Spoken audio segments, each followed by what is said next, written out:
in Pittsburgh, Pennsylvania. The Three Rivers, the Allegheny, and the Monongahela. They come together to form the Ohio. As you look now at downtown Pittsburgh, the Golden Triangle, and it's the site today of the Dallas Cowboys against the Pittsburgh Steelers. And a game that means so very much to both these football teams. I'm Pat Summerall with Tom Brookshire. What else do you have to say? This is a rematch of Super Bowl number 10. And if either guy or anybody on the team didn't get taped up, it's their own fault. Both teams are very physical, Patrick, but the Steelers have had 21 fumbles and 17 interceptions, and that's a minus 13 takeaway type factor, and Dallas eats you up. You play that kind of football on a day like today.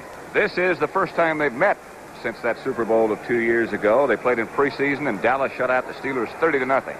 And it might have been preseason, but don't think that's not a memory. And one of Bradshaw's greatest games was in the Super Bowl, and Lynn Swann was the MVP, and Lynn Swann is the Lynn Swann of 2 years ago. He's dynamite.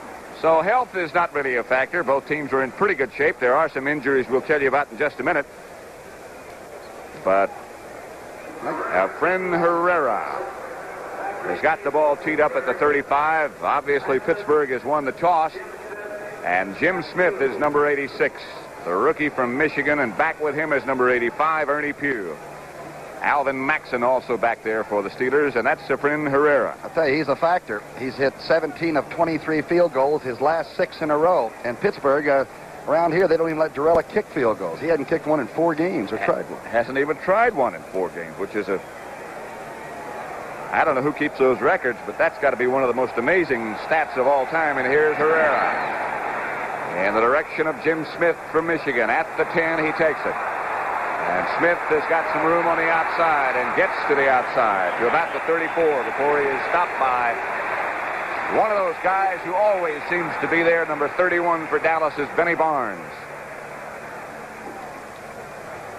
The Steelers on offense and the Cowboys break on defense. That's the Pittsburgh backfield. Bradshaw's playing his 6th game with a fractured left wrist, and he's got a pretty good cast on it. But he's throwing the ball well, and all the interceptions to these receivers are not Bradshaw's fault, obviously. The Pittsburgh offensive line, Cole Davis, Webster Clack, and Larry Brown, who used to be a tight end. On first down now, Steelers have the ball at their own 33, and Bradshaw gets to Harris, and Franco slants outside the 35, stopped by Jethro Pugh, but Franco Harris picked up about 4. Picked up where he left off. I can't remember when he hasn't had 1,000 yards rushing. This year, if Franco stays at, a 63-yard average, he'll break 1,000 yards for the 6th straight year, which is an incredible mark. Not too many folks have done that. He is 4th in the AFC in rushing at this point. He got 4. It is 2nd and 6, and they're looking at a Dallas 4-3. We'll set the defense for you in just a second. This is Rocky Blyer.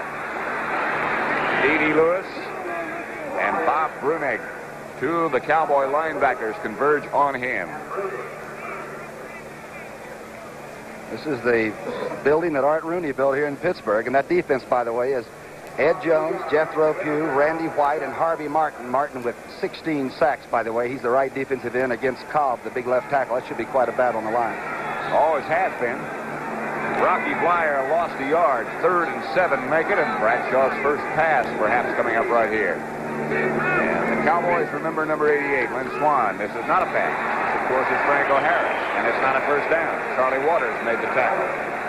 Darn, Franco hits the hole fast. I don't know why we're so impressed with that fact, but at 225 pounds and 6'3", he really hits the hole quicker than most big men.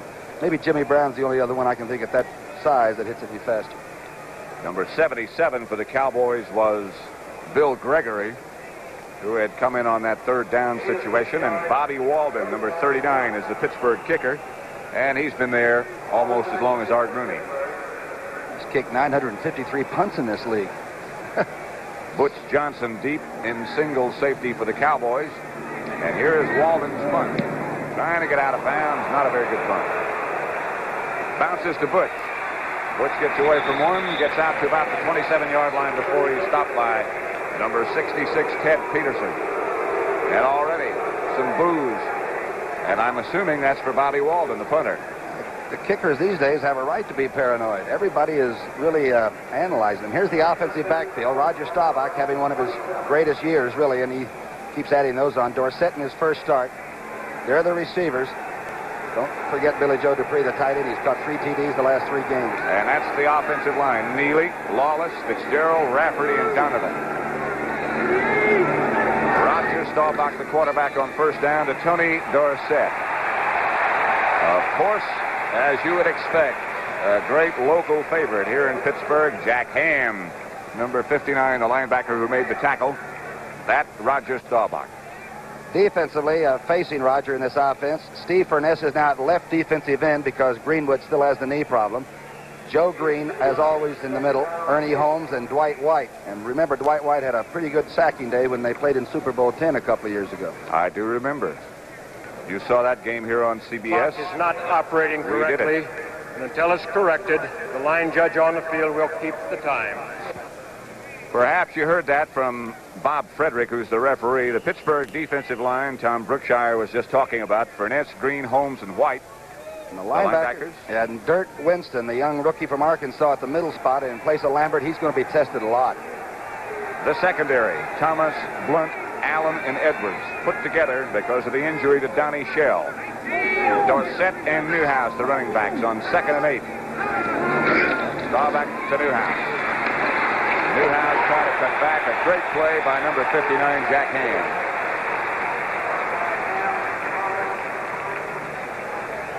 Got a pretty good block on Furness at the defensive end, but the linebackers really covered for it. And Jack Ham is that too small size linebacker. I guess if he came out right now, you might not draft him. But he comes from Penn State, which must mean something. Watch the good block on Furness. He goes down. Watch Ham play off the block. Just gets enough to make the tackle, doesn't he? Preston Pearson and Dorsett are the running backs for Dallas now, or the receivers for Dallas, if you'll make it, as the Cowboys go shotgun for the first time. Outside, Preston Pearson. And plenty enough for a Dallas first down, chased out of bounds by Lauren Taves, number 51. It does make it look easy. Now, don't ask me where Preston comes from. He's like the masked man that just comes riding through town. Watch him. He never looks like he's in a hurry. It's a straight drag-out pattern, which is an easy one for Roger to read. They handle, by the way, a Joe Green stunt coming up the middle in extremely good shape. Roger had a lot of time. And, of course, Preston Pearson at one time played with the Steelers. He was picked up as one of the great acquisitions of all time, I suppose, in pro football by the Dallas Cowboys. They got him for $100. He paid him back. Here is Newhouse breaking a couple of tackles and making what looked like nothing into about a 5-yard gain before he was stopped by Taves and Blunt. Newhouse is so darn short, I don't believe Dwight White realized he had the ball carrier trapped. I think he came out of an armpit to make that. He's averaging 4 yards a shot. His numbers on his jersey are so long they go down in his pants, or he's so short, whatever the case might be. And, Pat, it's this shifting that the Dallas offense has always done up and down that might give the young middle linebacker a little bit of a recognition problem. So it is a second down situation for the Cowboys as Newhouse shifts behind Staubach. 11 yards to go for that first down, and the draw play is Dorsett. He did not get back to the line of scrimmage, and a flag is down as well. The old holding call, and it didn't fool Pittsburgh. Ernie Holmes really made a good play that time. Very strong inside. Oh, offsides, Pittsburgh. The referee, as I mentioned a minute ago, is Bob Frederick, and he's the guy whose voice you'll hear in just a minute as he notifies us who committed the foul. The umpire is Lou Palazzi. I hope he doesn't call Joe Green's number out. He's mad about those guys in striped shirts. Here comes Bob Frederick. Defense, right tackle offside, second down. No number, just the right tackle. I'm not so sure it shouldn't be that way anyway. I don't like to identify the guys when they make a legitimate mistake trying to get a jump on the ball. I think we might do these players an injustice by knocking out their number. I know who the right tackle is. Detroit defeated Tampa Bay 16-7. The Buccaneers now 24 losses in a row. And welcome to our broadcast here at Three Rivers Stadium in Pittsburgh, where the score is 0-0. Pat Summerall with Tom Brookshire. Dorsett squirts through for a first down for the Dallas Cowboys. And that's where he is so valuable. Jim Allen made the tackle. I'll tell you, for a guy you think runs outside, he doesn't run that well outside. He runs inside. And he's tough and he's strong on the legs. He does all his moving inside the shoes. Very little extra work is needed.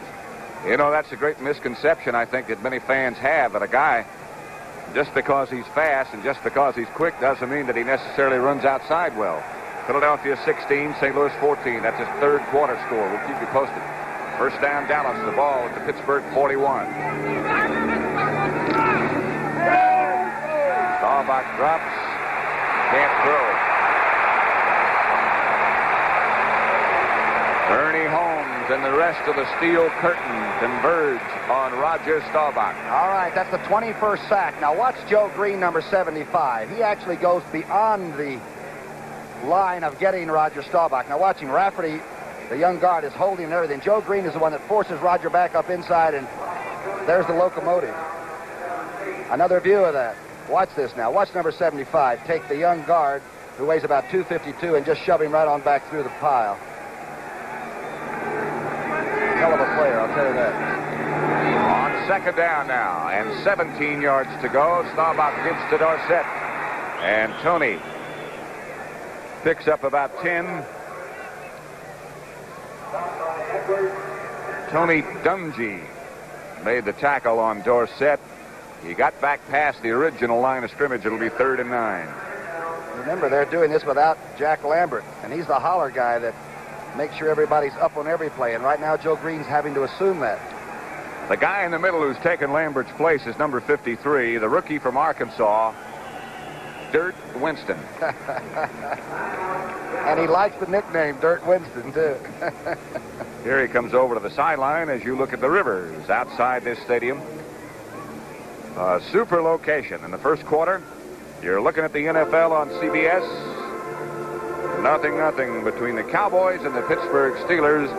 A rematch of the Super Bowl of 2 years ago in Miami when the Steelers won.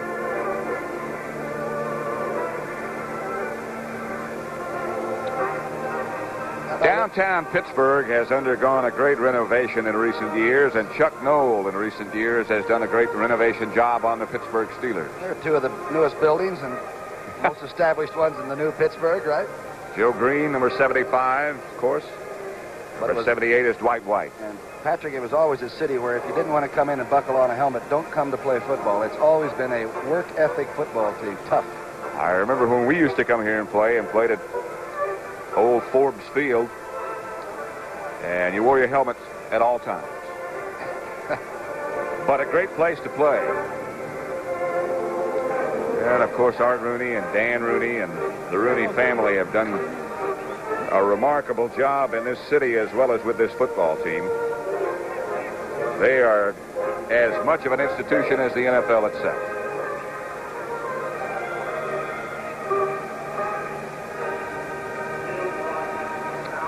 Third, and we'll make it 8 for the Dallas Cowboys first quarter.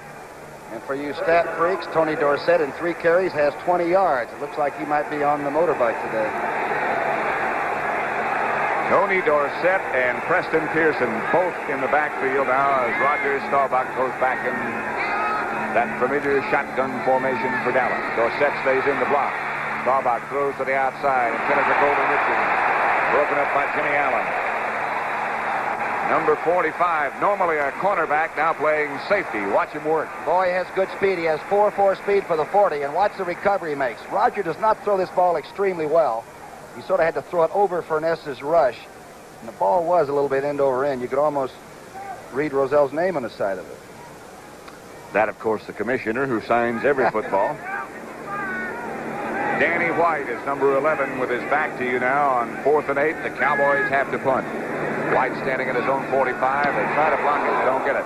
White trying to go out of bounds. Jim Smith back there. And White did a pretty good job. They're coming out outside the 10 to mark it down at the 13-yard line where the Steelers will take over. This telecast is presented by authority of the National Football League. It's intended for the private use of our audience. Any rebroadcast or other use of this telecast without the express written consent of the Pittsburgh Steelers and the National Football League is prohibited. Good pass rush by Pittsburgh. Got the ball back for the offense, right? Once Upon a Brothers Graham. Wednesday at 8 p.m., 7 Central and Mountain Time here on CBS. And right now on CBS, the Steelers go into action against the Cowboy defensive unit. Rocky Blyer Wrapped up, I believe, by Randy White. From behind Bradshaw, look again. All right, Bradshaw may not want to put it up early and have one of the turnovers that have been so darn costly this year. Gets pretty good blocking inside, but White comes over the top of a good block and gets help from Harvey Martin and company. And look at Waters up on the line of scrimmage. There he is, number 41. He cannot stay there on every play. He's got to do some guessing. For 75 on Dallas defense's Jethro Pugh. 2-yard pickup, 2nd and 8 for Bradshaw. Franco Harris and Rocky Blyer, the running backs. Franco outside the 20.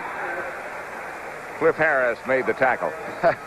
Franco was coming downhill as soon as he took the handoff, and an extremely low, hard-running target. Brunig, of course, has sort of been nicked with injuries, the middle linebacker playing for Dallas. And remember, the Cleveland secondary tried to come up and support the defensive run, and Bradshaw threw Cleveland silly. Those 49ers have won 4 in a row, shooting for 5, and they lead the Rams now 3-0. First quarter score on the West Coast. 3rd down here and 2. Bradshaw to Harris. Won't get it. A flag down on the far side of the field, Patrick. It's something on that line of scrimmage. Harvey Martin made the tackle. The reaction of the crowd would tell you and tell us that the violation is against Dallas. And so they're even on offsides, 1-1. Here's Harvey Martin, 16 sacks for a guy that has the beautiful Harvey Martin radio program. That's hard to believe that he could just work a microphone sweet and easy, but he does. Defense, offside, number 41. First down. Charlie Waters is number 41, your safety man offside. Just your average safety man's offsides, right? You don't hear that one too much. So it's a Steeler first down, and Bradshaw being chased by Brunig, and still being chased. Fires up in the air, and it's knocked out of bounds in front of the Steeler bench. Stallworth was there, so was Benny Cunningham. I think you said the magic words. Here's the pass rush. Martin stays outside. They got a stunt going anyway, so he had the outside angle. Bradshaw shouldn't have thrown it. Now watch Cunningham, the big tight end, keep this from being intercepted. Down the field, that is. Watch this now. He's 250 pounds, a real meat on the hoof. Now watch this tight end. He'll just go through and destroy the secondary that almost makes the interception. Throw it. Okay, Terry. He collapsed everybody right into the Steeler bench. Cunningham is a brute. 2nd and 10 situation for Bradshaw and the Steelers now. The Cowboys still line up in the irregular 4-3. No extra backs, no extra linebackers. Flag goes down. Blyer gets the carry. Randy White is the first guy to hit him. I wonder if you can overstunt a little bit against this kind of a rushing game with Blyer and Franco both such good inside runners. If you overstunt, you can make your defensive linemen give a lot of their ability up there, that balance system. Maybe that's going to happen. Again, I believe the violation is against Dallas. Yeah, there he goes. Bob Frederick. Defense, offside, number 72. 2nd down. Too Tall Jones is the guy who's offside. He is so big, he's offside when he comes into the stadium. All he have to do is put his hand down, and he's got a yard on you. 6'9", 265. 2nd and 5. Line of scrimmage is the Pittsburgh 32. No scores yet. Franco Harris. Outside the 35 to perhaps the 36, stopped by Cliff Harris. Good block by Jim Clack, number 50. He turned outside on Harvey Martin, and pretty good hole. Again, if you stunt a lot, watch to the right of your screen. Now watch number 50. Come over and keep Harvey Martin completely turned off the play, and Harvey was not down low enough to protect the inside.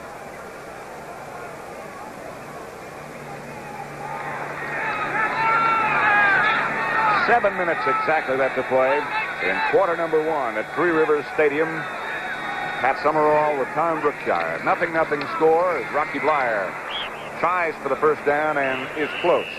Harvey Martin stacked it up. We might have to measure this one. Didn't get much. Franco has 20 yards now. Franco is now the 13th leading career rusher of all time in this league. He just passed one of the toughest there ever was, Bill Brown of the Minnesota Vikings. Here's that play again. Short yardage, and again, nothing fancy about Pittsburgh football or Dallas defense. Watch Rocky stick it in there.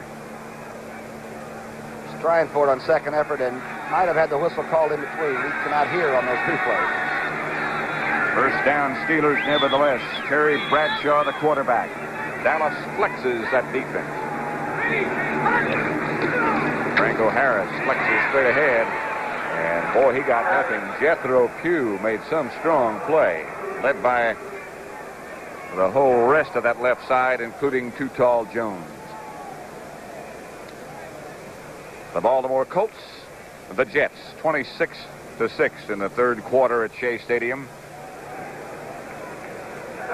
Bradshaw wanting to be very careful. Again, Harris and Waters are both on the line of scrimmage a lot, but when you want to throw it, somehow they're back in those deep post zones where Lynn Swan and Stallworth like to run. He's got to be careful.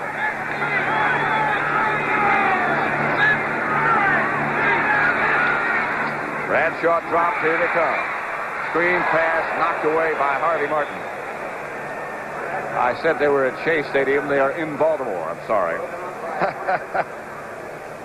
I don't know if Harvey realized he could have caught that or not. He swatted it like a big bear trying to get a trout out of that stream. Watch this. It's a quick screen left, and Harvey Martin, they got a safety blitz.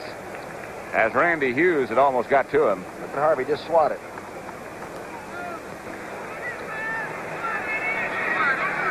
And so it'll be a third down situation, 9 to go. 5:39 left to play in the first quarter. No scores yet. The Steelers and the Cowboys. And Dallas drops back. No blitz this time. Bradshaw goes deep for Swan. Benny Barnes back there with him. Good coverage. Oh, that looked like the Super Bowl again. Well, I'll tell you, Barnes made an incredibly good play. The ball was thrown about as well as you can throw it. The only trouble was that the defender's arm got in between. Look at this pass blocking. I mean to tell you, a blue and white shirt doesn't get close. And nobody can flat throw it any better than the man you're seeing right now, number 12. Look at this. It's right on, and then it's off. Dynamite play. The other Dallas defender is Cliff Harris back there with him. Help from the free safety man. There's a lot of help. Bobby Walden as Butch Johnson at the 30-yard line signals for a fair catch. Dallas tried to block the punt, didn't get it, obviously. It'll be Cowboy first down at their own 30. No score. 5:25 left to play first quarter. It started to rain a little bit earlier in Pittsburgh, but that has gone away now. And the weather is cool but good. I wonder if the pressure Dallas tried to put on Walden won't pay off before the game is over. It was not a good punt, and even though they don't get there, it's like the almost sack that a defensive team can get. It might be a plus factor later on. Well, it's one thing to stand back there and kick it with nobody coming. It's something else when there are a lot of rushers and they start to make you hurry. Walden has punted twice. Neither one has been a very good effort.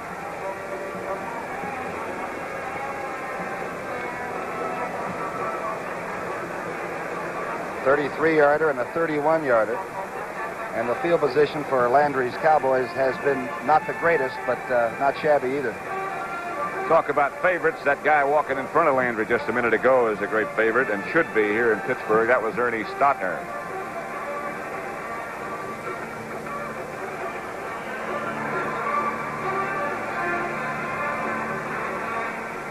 It's a new disguise on Tom Landry. That's the first time I've seen him in the wet golf gear.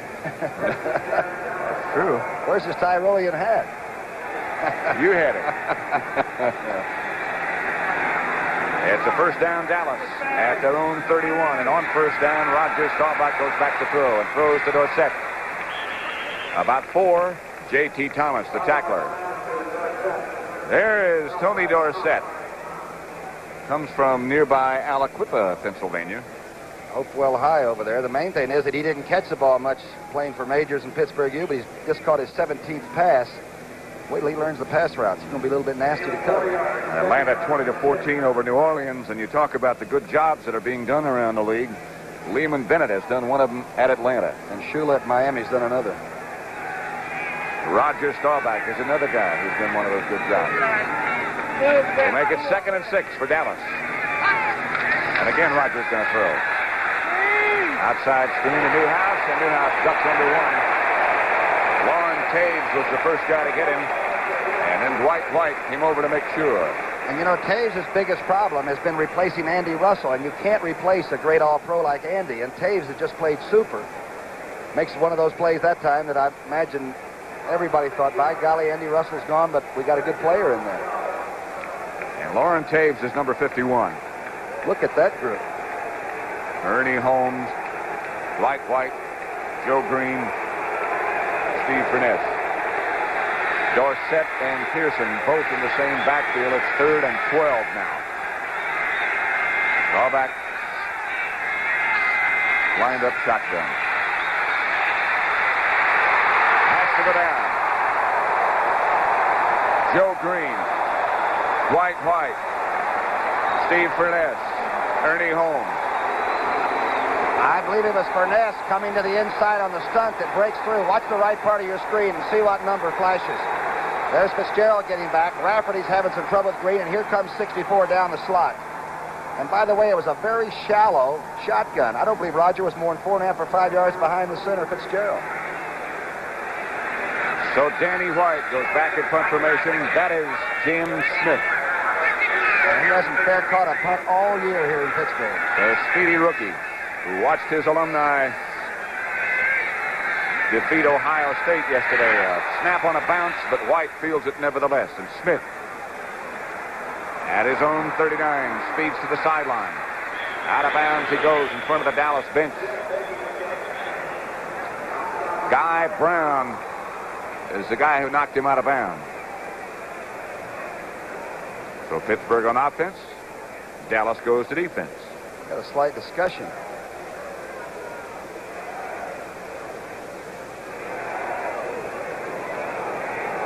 Indication is holding against the Steelers. That's been another bugaboo that Knowles had to put up with. They have committed the penalties at precisely the wrong time and against the wrong people, like Houston, Denver, and Baltimore. Their record is 5-4. Dallas is 8-1. Let's see who did it. Holding on the punt return, number 45. That's Jim Allen. As you look down at the Steeler bench and look at the guy who has turned the whole thing around here, Chuck Knowles.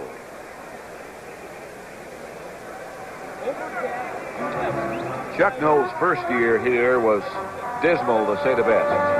1-13, if I recall, wasn't it? Then he turned it around, and they've happened to make a couple of Super Bowl trips and not done badly, I'll tell you. They have defeated Dallas, and they have defeated Minnesota. Minnesota, they did in convincingly. Dallas was a great football game. Not much finesse, just a lot of good football. Joe Green, number 75, who goes about 270 or 275 to go with his number. A first-round draft choice of years ago who has turned out to be one of the magnificent ones. He said last week after the narrow win over Cleveland that it's not time to talk, it's time to just execute and play football again. It looks like they're doing it so far, huh? It is 0-0 in Pittsburgh at Three Rivers Stadium with 3 minutes and 12 seconds left to play in the first quarter.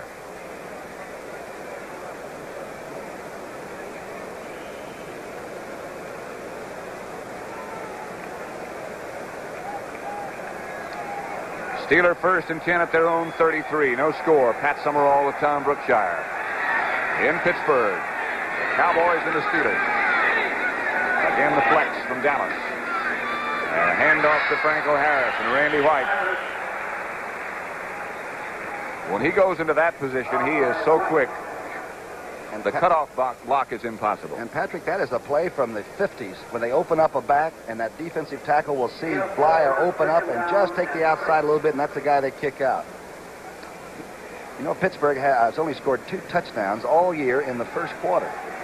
And they're a good team. You wonder why they don't get on the board earlier, don't you? Got a lot of good players.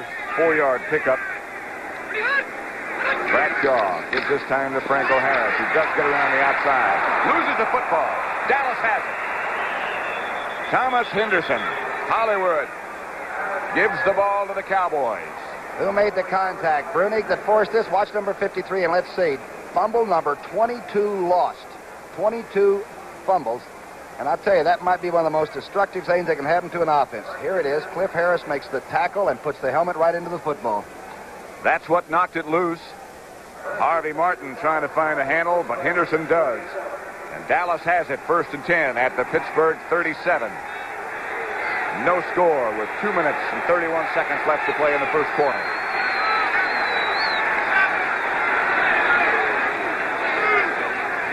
Dorsett goes behind Newhouse. The fake is to Dorsett. The throw is by Staubach. It's Billy Joe Dupree wide open. Dallas first down inside the 25. Jack Ham got him out of bounds. Good read by Roger Staubach. A lot of people have always said he's not the best reading quarterback. He wanted Drew Pearson coming across. He went to his secondary receiver who was really wide open. There was a discussion, as Bob Frederick indicated just a second ago, that the Steelers were offsides. And, of course, Dallas will decline. I hope they decline to give us the number. Because I don't want to repeat it. Defense, number 64 offside, refused. First down. Here's the play from the end zone. Watch Roger now. Come back with the flow of the eye going this way. Now they cut off and make sure that Dorsett doesn't. He looks for Drew Pearson and now quickly back to the right side, and everybody's looked off. Dupree's wide open.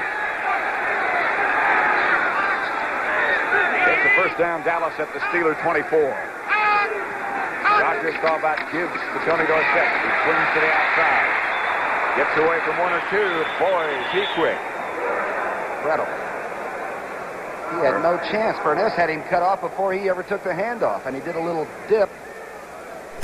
He must have legs that are as long as Wilt Chamberlain's. I've never seen such a stride when Dorsett gets it underway. Ernie Holmes finally made the tackle, but Dorsett turned disaster into a 6-yard gain. 2nd and 4. 1:50 left to play in the first quarter. No scores yet. Roger Staubach called him.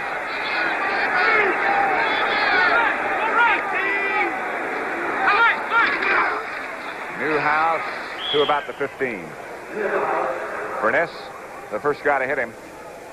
Number 64. And Pat, remember, Lambert is averaging 10 solo, unassisted tackles a game at the middle linebacking spot. The wild man, the big guy that's a turn-on fella. He's got the bad stretch ligaments of the knee, and he's missing his 3rd game. And that time I watched Dirk Winston, and Winston plugged it off in good shape. And this bunch will try to take care of their young middle linebacker, but that's not easy. He is number 53, Dennis Winston, also known as Dirk. From Arkansas. 3rd down situation now, about 1. Dorsett and Newhouse. Dorsett gets the call, and Dorsett gets inside the 15. He might have a first down, and he might not. Safety man Jim Allen made the first contact, number 45. We're about 3 tackles shoulder to shoulder on that one. Dorsett didn't get much movement. If it's 4th, it looks like the Cowboys might go. Remember, Efrain Herrera has 6 straight field goals. Here come the sticks. What would you go for? Would you take 3 against this defense, or would you try to break it and get that first touch? I'd take the 3. You're a kicker. So is Herrera. And a good one. You better believe it. Regardless of our opinion, Tom Landry's going to go for the first down. There's a little bit of a debate going on. Now the decision is made. Out goes Butch Johnson. Denver and Kansas City in the fourth quarter tied 7-7. That's sort of a shocker. Preston Pearson is in there with Dorsett. And Newhouse. 3 backs. 4th and 1. Dorsett is the deep one. About a foot. Dorsett hurdles over the top, and I think he got it. And I'll guarantee you his body did not come down on ground. He is on a pyramid of players. Looks like something from a jambalaya somewhere. Watch this, Patrick. His body will never touch the rug out there. up and over out of what used to be called an old short punt formation. That looks like Bourbon Street Super Bowl week. Well done. Steelers are asking Bob Frederick again to measure. He's looking over. I think if Joe Green came up and asked me, I'd get the chains out there. Whatever he said. They're bringing out the chains. And they'll be darn careful.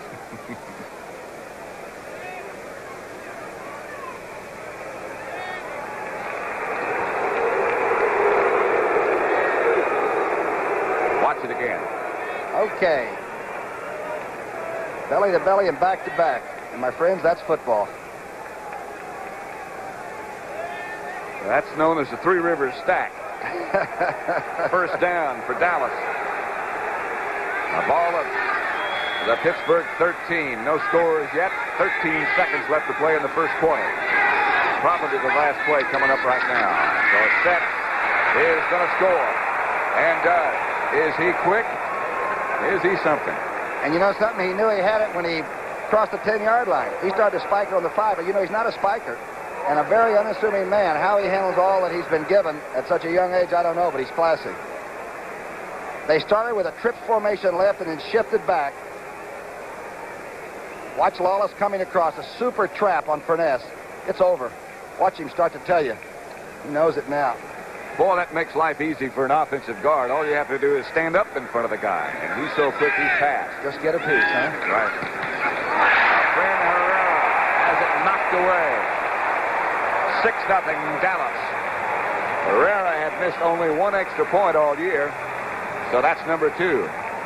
Watch it. Let's see where it comes from.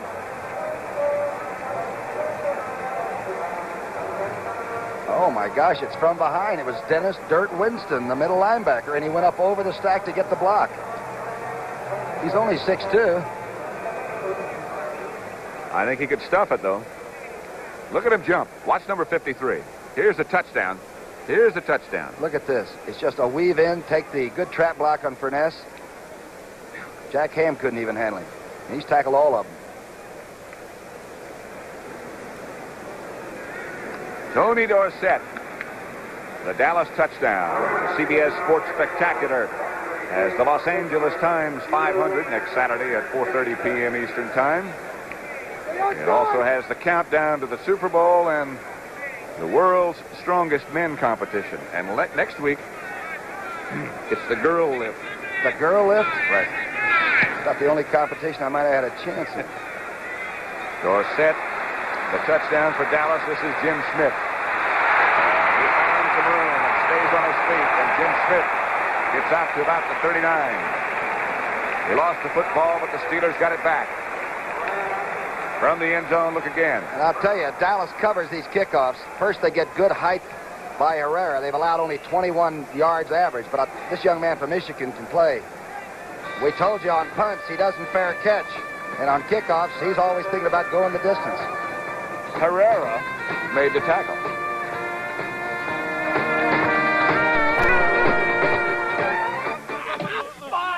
Five on the 50-yard line!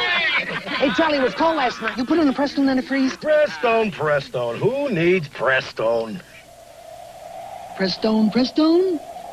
You need Prestone. If your antifreeze is worn out or you don't have enough, you could be in trouble. So put in a fresh fill of Prestone, too, to prevent corrosion and freeze-ups. Prestone. We need Prestone. Prestone. You need Prestone. Introducing the Ford in your future, the new Ford Fairmont. A new car designed for today and the years ahead. Fairmont's mileage ratings are the same as a little VW Rabbit when both are equipped with automatic transmission. And this Fairmont, as shown, is actually sticker price less than this Rabbit. Yet Fairmont has 90% of the head, leg, and shoulder room of most large cars. Fairmont, roomy but with mileage like a small car, and the lowest sticker price in its class. Test drive Fairmont, the newest, better idea from Ford.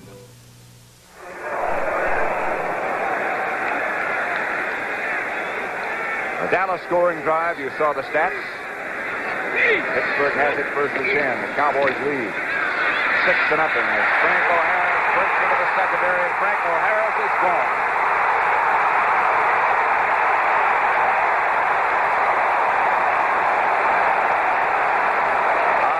51-yard touchdown run by Franco Harris.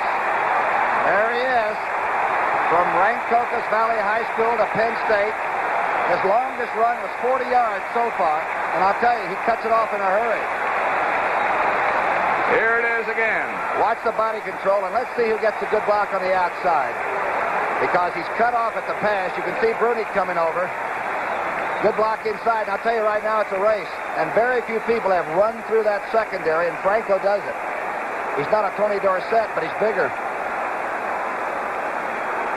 Franco Harris, number 32, and Roy Girella with Bobby Walden holding. Puts Pittsburgh ahead. And Franco has 90 yards on 8 carries. And we've got some kind of a duel going on.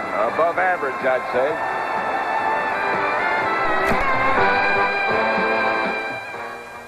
When do you say Budweiser? After doing this about 3,000 times a day, after a hard tennis match with my friend Ron. As soon as I knock this ball out of the park. When do you say Budweiser? It's everywhere. When my mother-in-law leaves town? After a long night in here. Or when you say Budweiser? Let me hear you say it, people. Budweiser! You have said it all. Here's a few tips on how to get out of an airport fast. 1, join the #1 club and reserve a car with Hertz. 2, have your license and credit card ready because Hertz will be ready for you. Just sign and go. 3, need directions? Ask Hertz. They know the shortest routes. Nobody can get you out of an airport faster. Nobody can get you out of an airport faster. Go, Juice! Go! Rent a Ford from Hertz. A superstar in rent-a-car. Right. Another all-nighter for the old workaholic, huh? Somebody's got to get the work out. Many people drive themselves too hard, and it's putting the cost of health care under a lot of stress.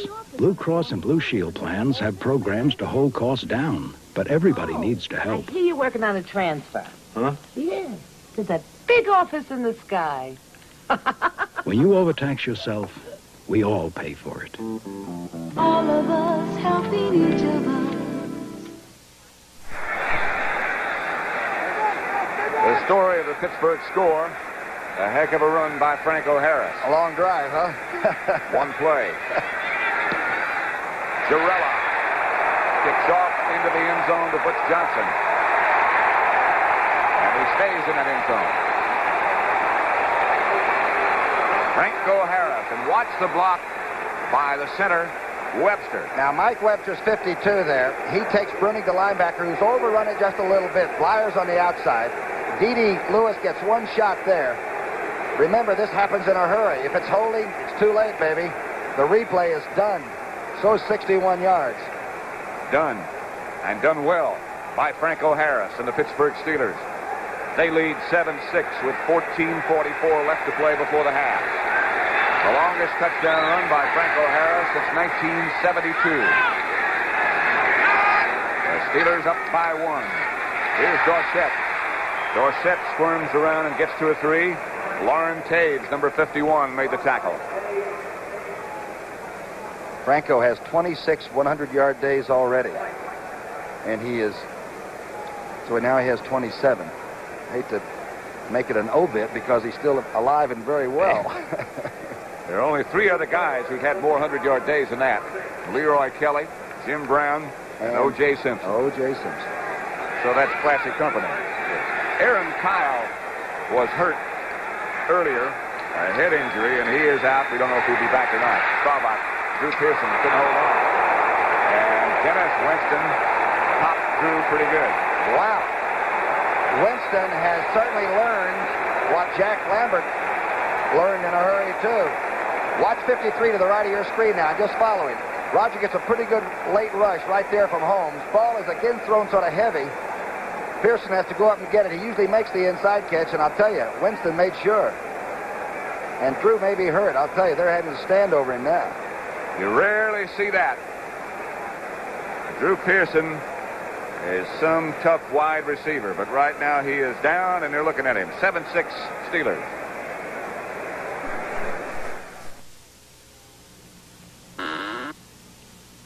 What time you go to sleep is your business. What time you wake up is Panasonic's. Panasonic introduces its electronic clock radios.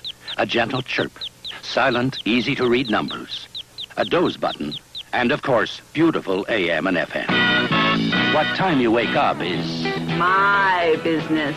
ours, too. Panasonic electronic clock radios and digital clock radios. Introducing a new 1978 Ford Granada, the ESS. Can you tell it from this impressive $20,000 Mercedes 280 SE? Granada. Mercedes. Granada. Mercedes. Granada. Mercedes. The new Ford Granada ESS. See how close you can come to the look of a $20,000 Mercedes at the price of a Granada. When America needs a better idea, Ford puts it on wheels. Dallas 3rd and 6 at their own 24. Pittsburgh leads 7-6. Just over 14 minutes left to play before the half. And Drew Pearson walked off under his own steam, but he was hit. In motion is Preston Pearson. Blitz is on. Staubach fires behind Jay Salvey. Jimmy Allen on the coverage. Glenn Edwards close by. Cowboys will have to punt. And the ball was thrown behind the receiver, and he was well covered at the same time. Roger has his problems right now, and the crowd loves it. They love that steel curtain defense. Sellout crowd at Pittsburgh watching the Cowboys and the Pittsburgh Steelers. Jim Smith, number 86, in that black jersey. And number 11 is Danny White, 4th and 6 for Dallas. Just got it away. Almost blocked by Jack Ham. It's a Cowboys roll and goes down to about the 32, where the Pittsburgh Steelers will take it over. Scott Laidlaw is number 35 for Dallas. Let's go back and see how close this came to being blocked. And Danny White has had one punt blocked already this year, so there might be the feeling they could get close. We had a problem. Danny White had a problem. Pittsburgh has the football. And the momentum, too, right now. It has swung. Franco Harris. Touchdown run, put the Steelers ahead. When Roy Girella kicked the extra point. Terry Bradshaw, the quarterback for Pittsburgh. 7-6 to score, and Rocky Blyer gets the call. And Rocky Blyer outside the 40. Mark Washington made the tackle, but Blyer got the good yardage. And he ran straight at Randy White and the Dallas flex defense. Some people didn't think maybe Sam Davis, that left guard, could block Randy White. But I'll tell you one thing, they rooted him out that time. Look at this score from the West Coast. 3-3. 49ers and Rams. And Sutton's warming up in the bullpen, huh? 8-yard pickup by Rocky Blyer on first down. So they got 2 to go for a first.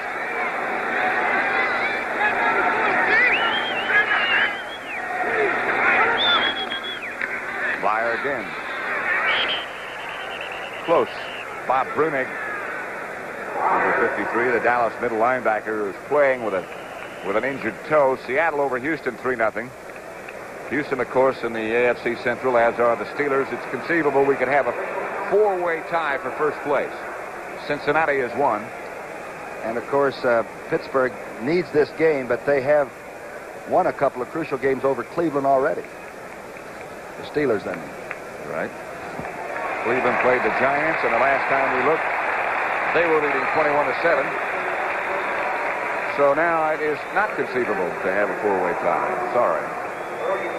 They can't get there. Cincinnati beat Miami, so they're 5-5. Houston playing later. Pittsburgh 5-4, and Cleveland's record goes up to 6-4. It's a cat fight. Nothing like it. First down, Steelers. Ball at their own 43-yard line. They lead by 1, and Franco Harris again breaks into the secondary. Almost broke it again. Harris got a first down. Stopped by Harris. They're cutting off Jethro Pugh, and watch and see what they do to Brunig, the middle linebacker. Webster, they double team on the outside, and the tackle comes down, the trap from the outside. The toughest thing you can read as a linebacker. Cliff Harris has to hang on or he's gone. Terry Bradshaw, the man who calls the plays for the Steelers, is the quarterback. It's first down for Pittsburgh. 100 yards rushing for Franco Harris. I prematurely gave him that before the last run. No score between the Oakland Raiders and San Diego. Second quarter. 11:54 left to play here in the second period. Steelers lead by 1, 7-6. The pitch back to Franco Harris. This time, Brunick gets out there with him. Benny Barnes helped him. You know, the biggest problem with Franco Harris is they can't keep him from being charitable. He does everything that a kids' charity wants in this town, and they have to finally take him out of the walk-a-thons and the different things to raise money for children's hospitals and MS and all, and tell Franco, do that in the off-season, but try to get some rest. He is a dynamite guy. I mean that. And a dynamite runner as well. 2-yard pickup by Franco Harris. 2nd and 8 situation. Line of scrimmage is the Dallas 45. 7-6 Pittsburgh. Bradshaw to throw. The screen looks like it ought to work. Benny Cunningham has it. Fumble! And the Steelers got it back. Flag goes down. There might have been a late hit. I believe John Stallworth is the guy who made the recovery, number 82. Well, what a great call by Bradshaw. The old screen back or screen away. Why Tittle used to run this beautifully. And it's going to be an lineman downfield. It looked like Webster, number 52, the center, might have drifted downfield on the screen. When you're eager to get down and knock somebody for the screenplay, sometimes you hedge a little bit. Let's see.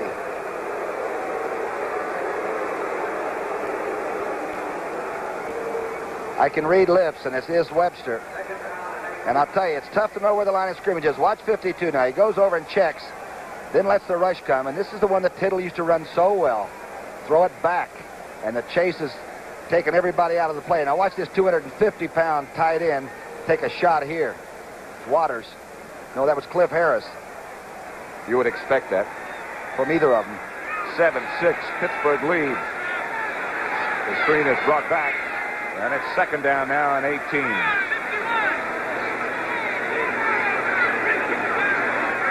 Bradshaw outside Stallworth. Went to his knees. And again he goes to his knees as Randy Hughes came over to make the tackle. Helped by Mark Washington. I'll tell you one thing, Pittsburgh offense has a lot of different things in it. Suddenly now we've seen 2 screens in a row. And the big misconception on Terry Bradshaw, somebody once said, here's a score from Atlanta now over New Orleans in the 4th period, but somebody once said that he wasn't an intelligent person and all that. And I was told by the scouting systems that gave him an IQ test that he broke the bank. So for those people that have listened to the wrong information, Bradshaw is extremely swift upstairs.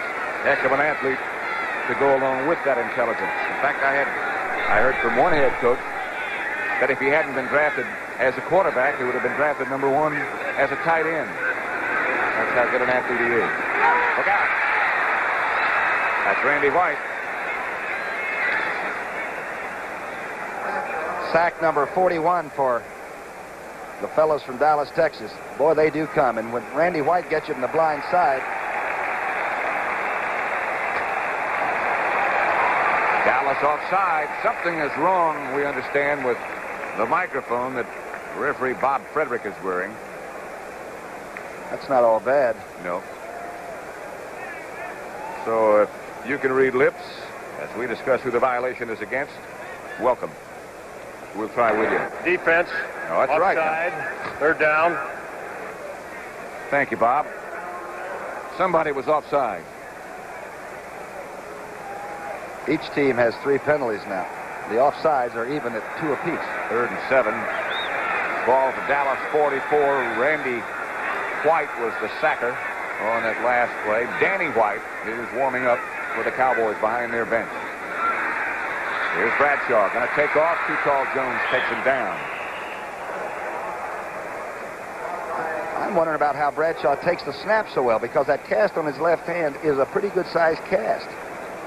In the 4th quarter, Philadelphia 16, the St. Louis Cardinals 14. Ooh, the Cardinals are so swift. I bet Vermeil wishes that one was over now. Vermeil being the Philadelphia Eagle head coach. And the Eagles are starting to believe.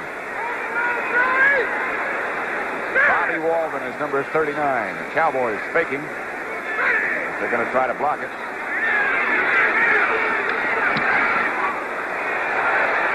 Hanging high to the left side. And out of bounds inside the 5. Fine effort. Now he comes out exactly to the 5.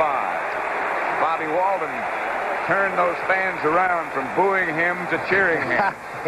his ninth kick inside the 20, and it came at a good time. 7-6 Pittsburgh. What does it take to get a loan from your full-service banker so that you can open a small business like this? Let's ask two people who know, Bruce and Phyllis Doty. We were turned down once, Ed. But then our banker found we had experience, some collateral, and a good credit rating. So you got the loan. And now we've got 3 stores. That's full-service banking, making good loans, creating jobs, helping people get started. No financial institution can help you and your community more than a full-service bank.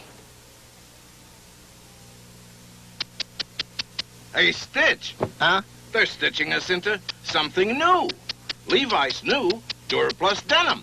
It's a lot stronger. I know. And shrinkage. Won't have to worry about that anymore. And look, our wrinkle worries are over. Smooth.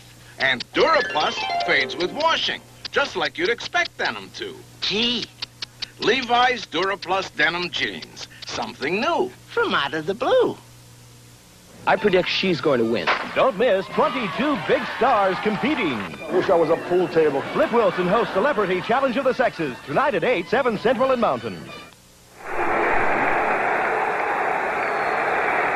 Mentioned a minute ago that Danny White was warming up, but the Dallas quarterback is still Roger Staubach. He is 1 for 4 and has not thrown the ball that well so far. He's been bothered by a bad hand and a bad hip. Robert Newhouse trying to get around to the outside and does. Newhouse cutting upfield. Newhouse still on his feet out to about the 34. Stopped finally by Glenn Edwards. But much more than enough for a first down for Robert Newhouse as you look at Tom Landry talking to Golden Richards and sending him the play. Here's Newhouse. An 18-yarder was his longest run. That was 29. And he just went over the top. Now, he gets outside of Jack Ham, and you don't see that very often. The main thing is that he's so stumpy, he's got the balance. He won't run out of bounds either. I'll guarantee you he'll stay in the field of play. Give credit to Butch Johnson, number 86, for a good block. That sprung him into the secondary. 1st and 10 as Dallas gets out of the shadow of the goal line. Leads. First down for them. Staubach, Billy Joe Dupree at the 50. Dupree at the 45 inside the Pittsburgh 45. Stopped by Glenn Edwards. Big VJ wide open. How old is that play? We were talking about it before the game, that Jimmy Finks once threw one of these, the LB nickel. It's a pop pass. You fake the inside play and then dump it to the tight end. And a young middle linebacker like Winston is in the wake and chasing.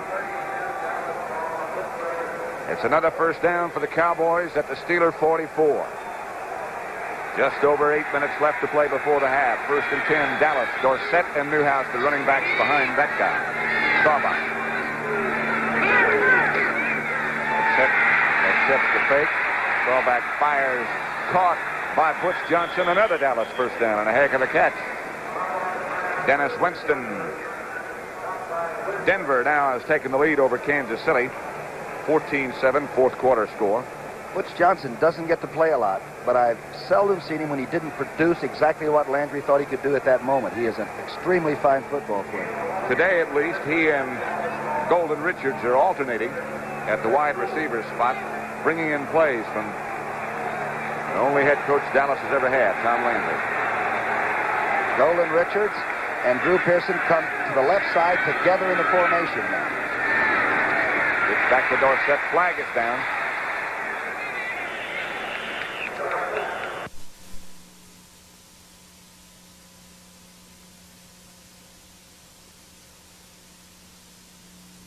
They played this way for years.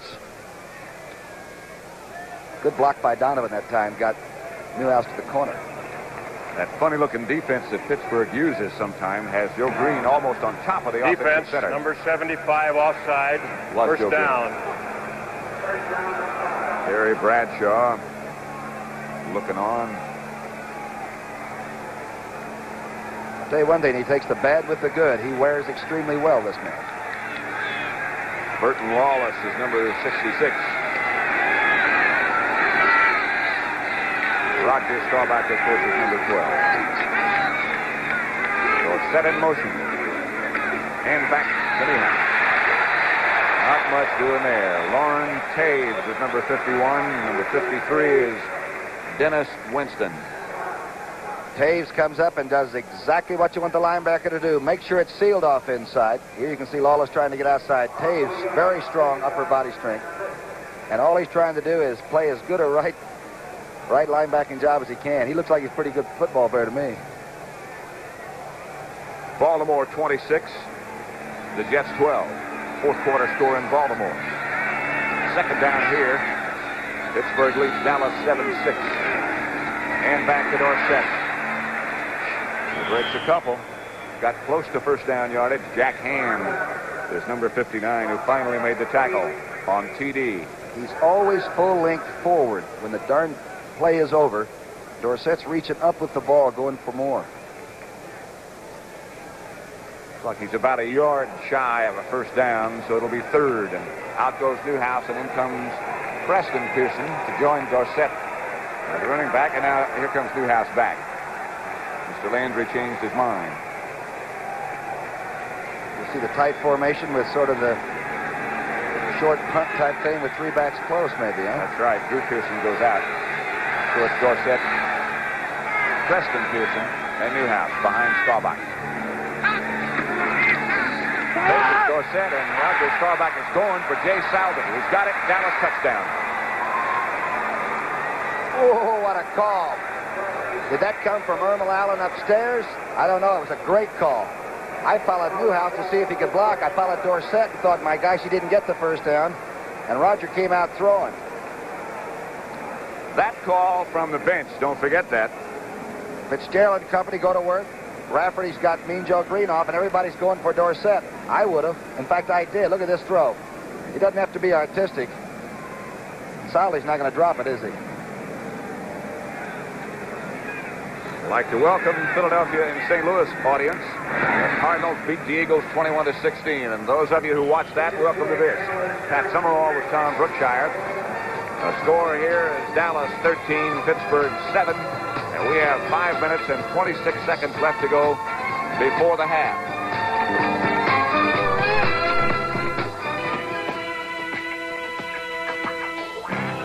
This year, when you step out on the town, don't just drive. Take off in the 1978 Thunderbird with its distinctive look and size, its Thunderbird quality and comfort.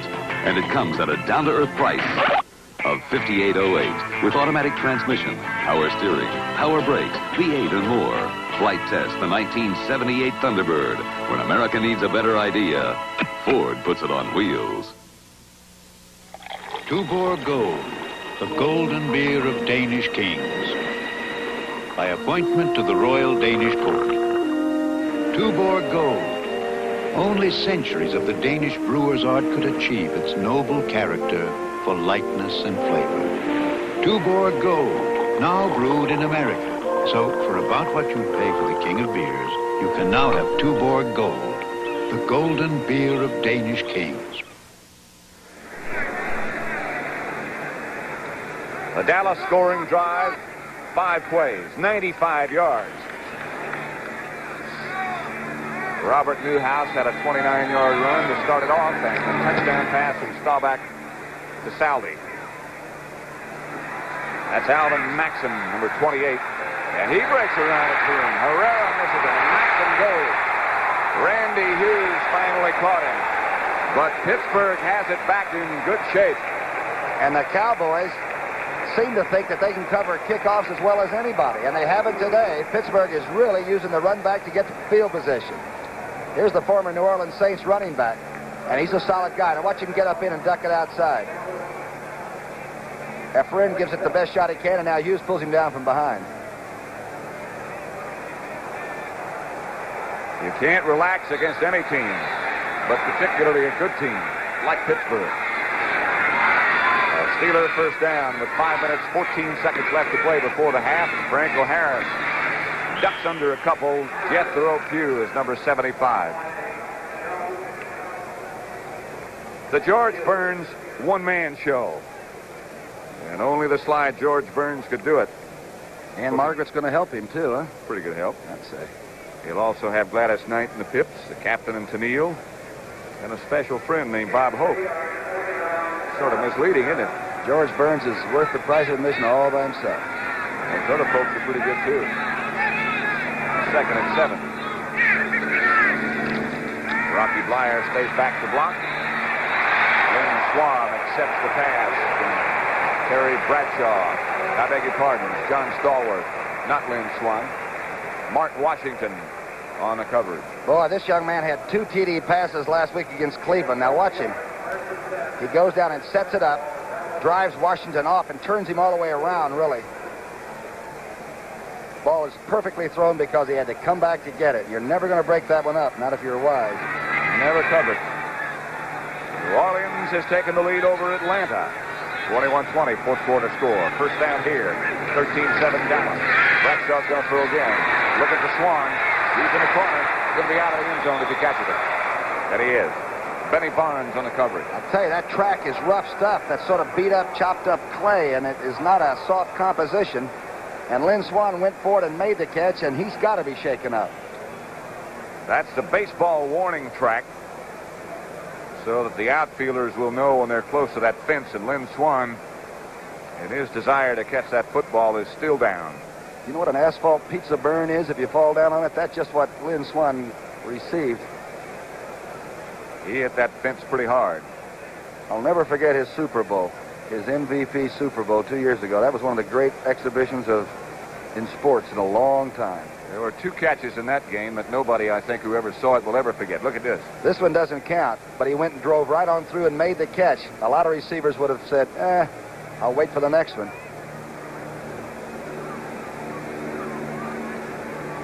He didn't hit the wall that hard, but he did about a 15-yard skid out of the end zone across that clay track.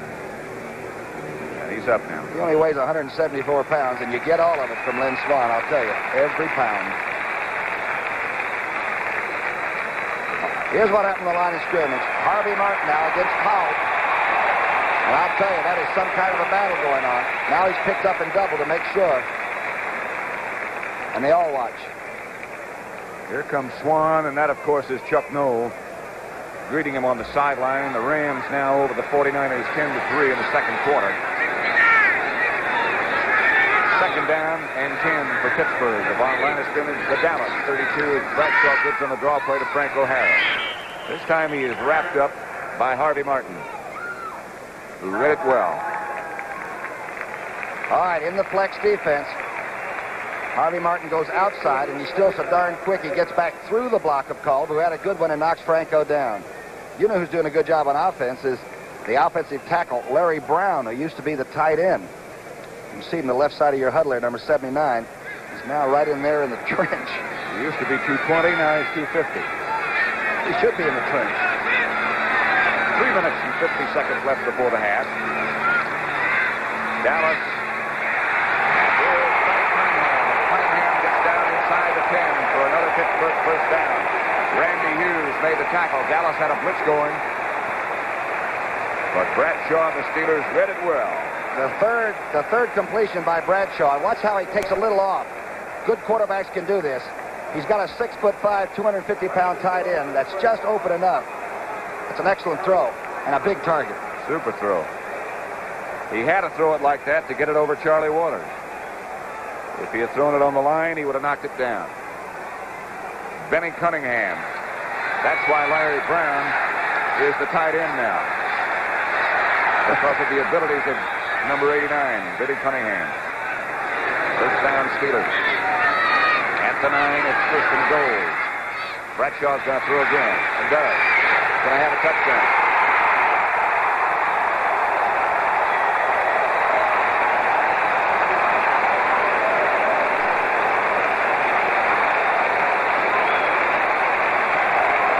That pretty well tells the story, doesn't it?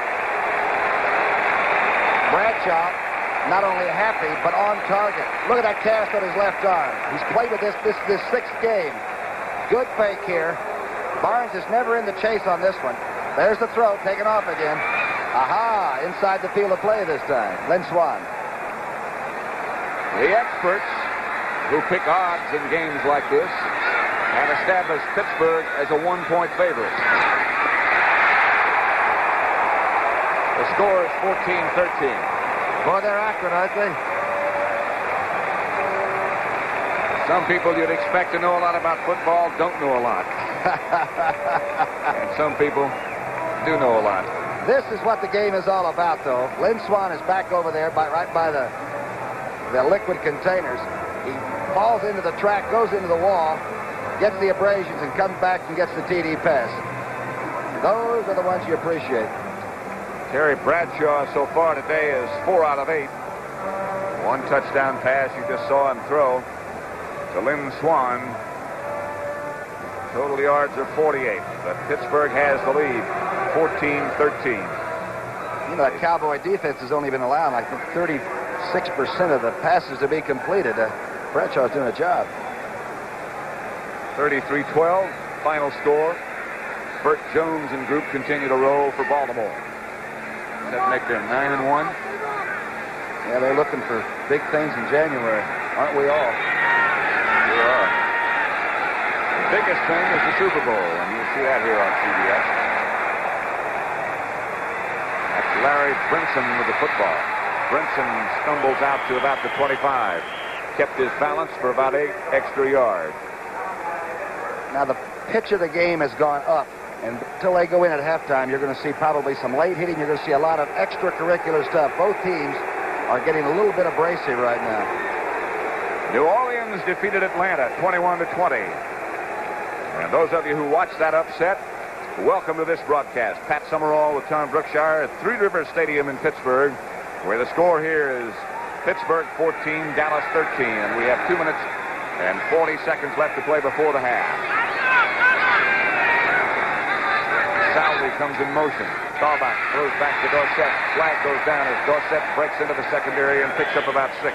They're going to call a crackback block on the man in motion for Dallas on Jack Ham, the linebacker. I believe he came back and hit him a shot in the back.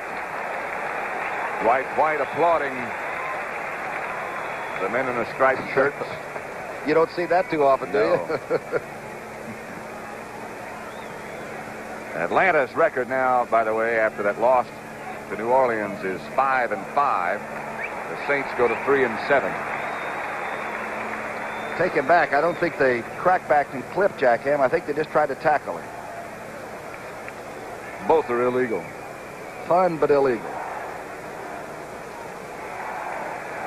Bob Frederick goes back in the other direction.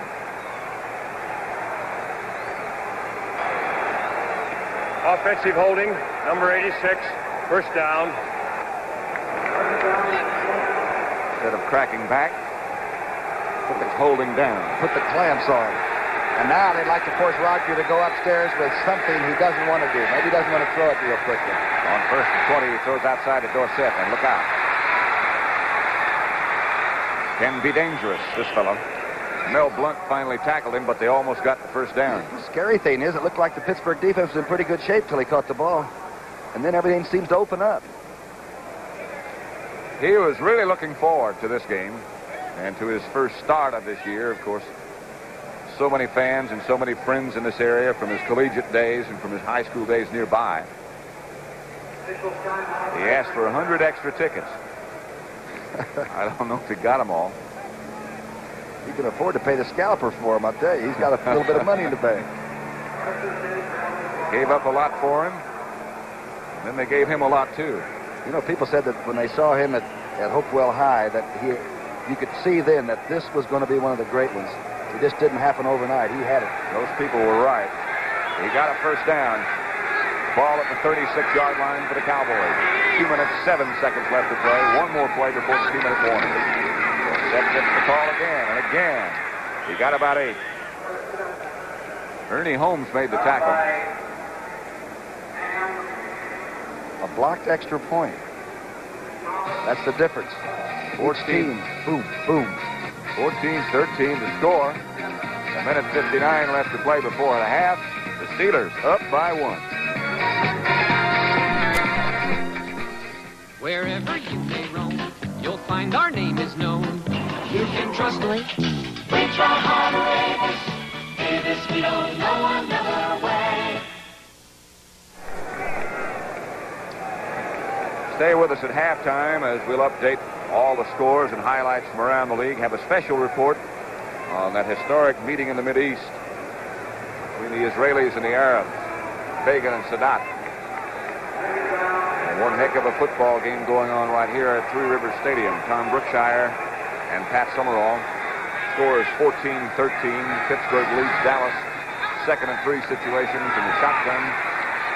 The protection is good, and Dorsett has it. Oh! And he is popped hard by Winston. The ball went loose, and let's see what they ruled. I think the reception will stand, but that was a fumble, and I'll tell you, Winston can move and hit at the end of it. He has destroyed a couple of Cowboy receivers already. Dorsett now is checking to see who it was that ran over him. It was 5-3. You could see Dorsett aware very much of the fact that dirt was coming, and he tried to duck under and just barely did not. 3rd down shotgun situation. Outside, Preston Pearson got the 1st down and more.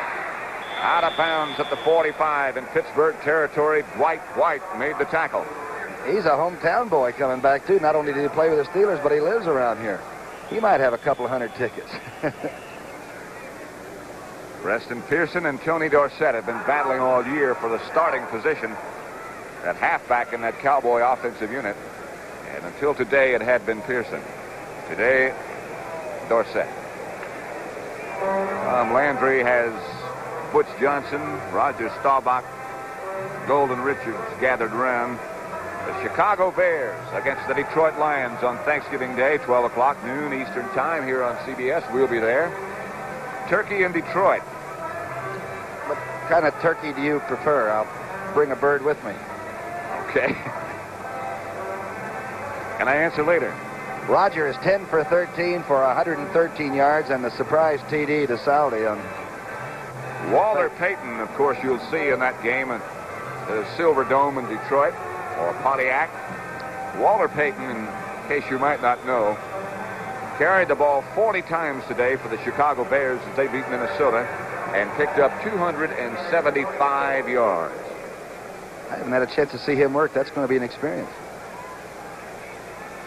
We're looking at a great guy work today.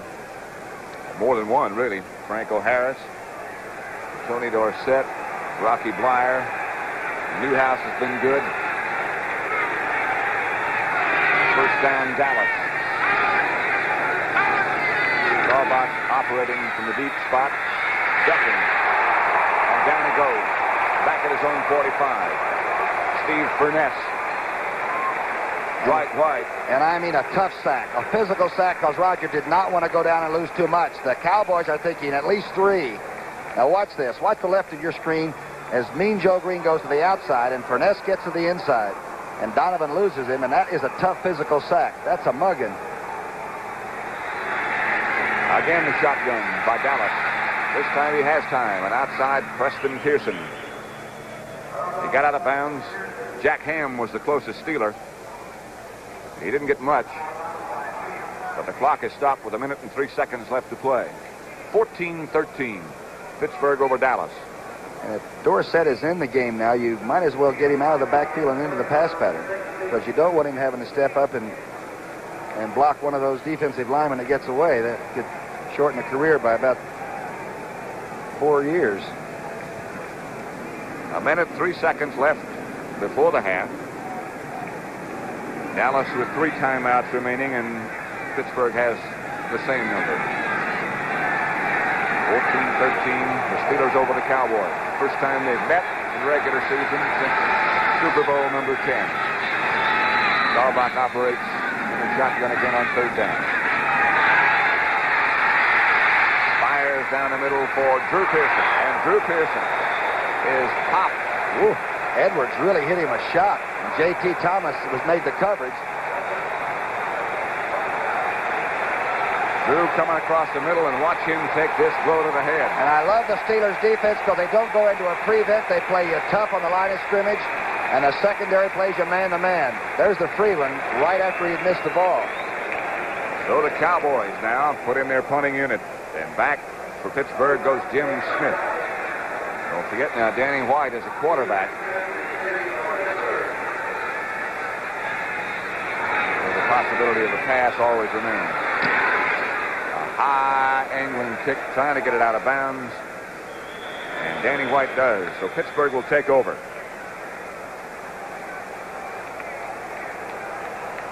'16-yard line. Staubach's had one of his greatest days, and yet this team trails by a point. He's 11 for 15 for 118 and a touchdown, and they're shy of one. That blocked extra point by Dennis Winston makes the score 14-13 as Roy Girella has hit both of his. That's Bill Gregory. Good pass rusher. That's why he's there. That's what Dallas is figuring right now, that the Steelers will try to throw. You draw to Franco Harris. It's a tough play now. Just give it to Franco Harris. It's a tough play. Harvey Martin, Bill Gregory.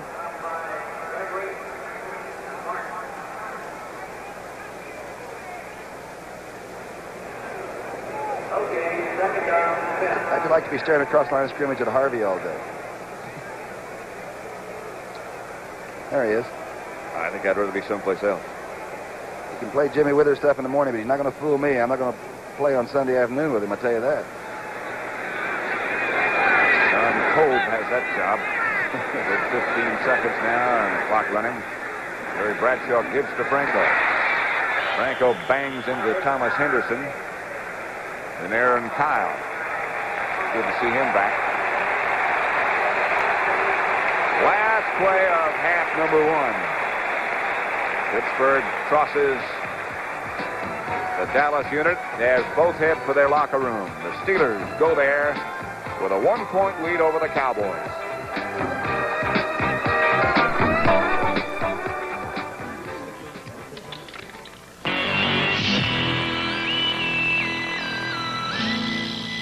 Schlitz Light.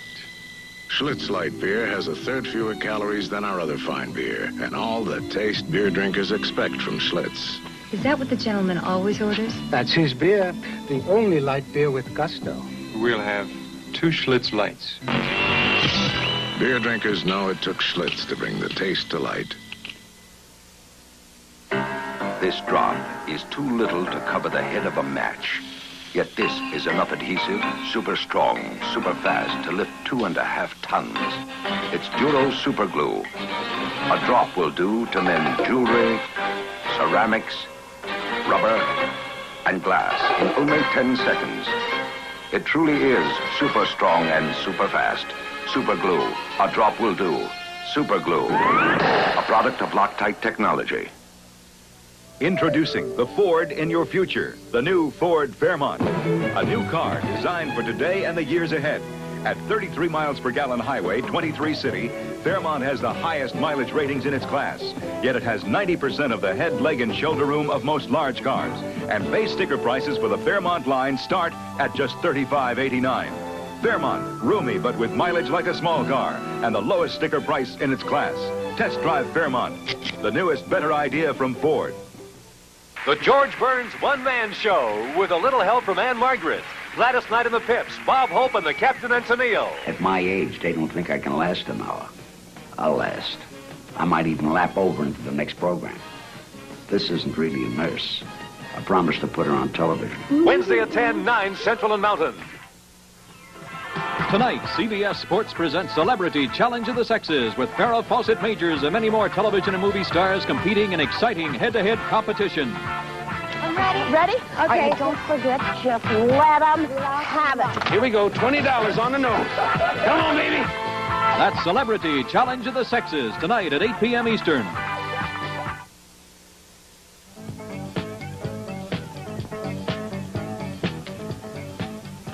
It was late in the fourth quarter in Chicago's Soldier Field. For the afternoon, Walter Payton had gained 217 yards on 37 carries. Bob Avellini bent down in the huddle and called 34's number again. Got a block, jumped over a would-be tackler, broke loose down the right sideline, and before he was stopped, he had gained 58 yards, and suddenly O.J. Simpson's record was in jeopardy. And on this play, Walter Payton made it 275 yards in a single game, a new record. Now, for a single season, the record, of course, is held by the Juice, and O.J.'s one-year mark, 2003 is in jeopardy.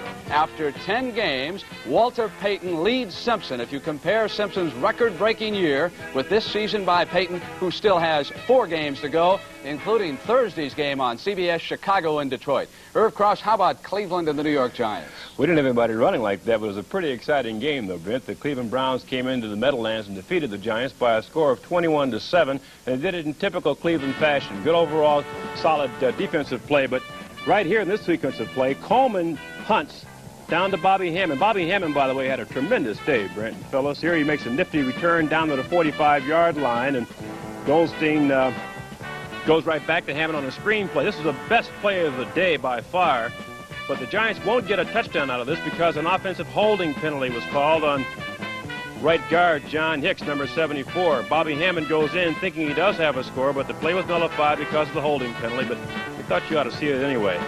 But Dr. David Mays here at quarterback, substituting for Brian Sipe, goes to the air and hits Paul Warfield on the baseline. That was it, and that's all it took. Cleveland 21, the Giants 7. Beautiful catch by Warfield, too, Irv. 4 games in progress. Let's update those scores right now. Los Angeles leading San Francisco by 7 points at the half. The game you're watching is a dandy, 14-13. Cowboys miss an extra point. Houston has now come back to score the last 10 points. They're ahead of Seattle 10-3. Oakland, San Diego, the story there is that Ken Stabler's been injured. Mike Ray is in, and the Raiders cling to a 1-point lead. And Irv and Phyllis, we're going to be right back after the CBS News special report.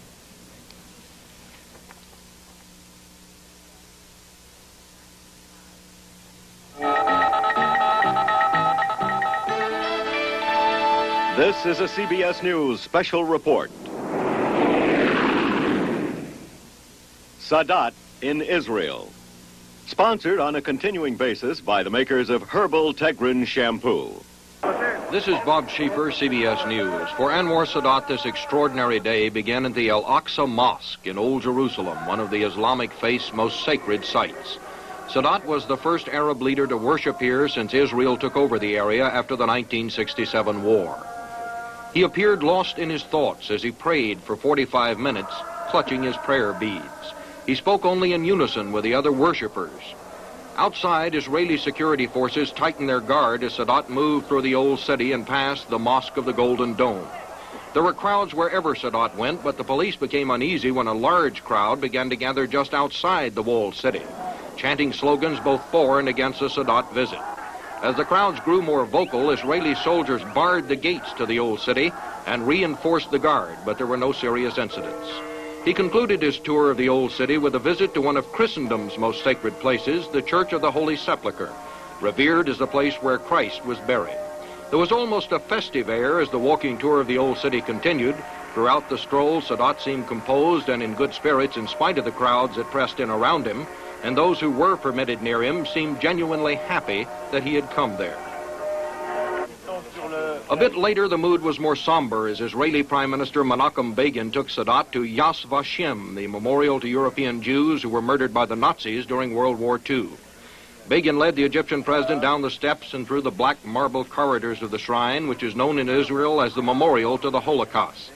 Along the way, Israeli officials produced yarmulkes, which are traditionally worn in sacred Jewish places. Sadat at first appeared to accept the skull cap, then politely declined. The purpose of the tour seemed to be to dramatize for Sadat just how difficult the Israeli struggle to establish a homeland has been. Sadat left a message in the guest book saying, "May God guide our steps toward peace. Let us end all suffering for mankind."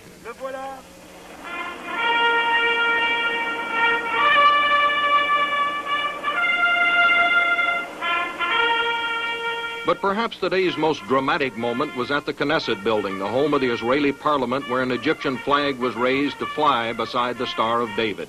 It was here at the Knesset that Sadat and Begin would make their historic addresses before the parliament in a packed gallery that included a visiting American congressional delegation. Sadat in his speech was cordial but firm. Begin was just as firm but held out hope for an eventual agreement. In the past, we had reasons for this, yes. We refused to meet with you anywhere Yes, we use to describe you as the so-called Israel.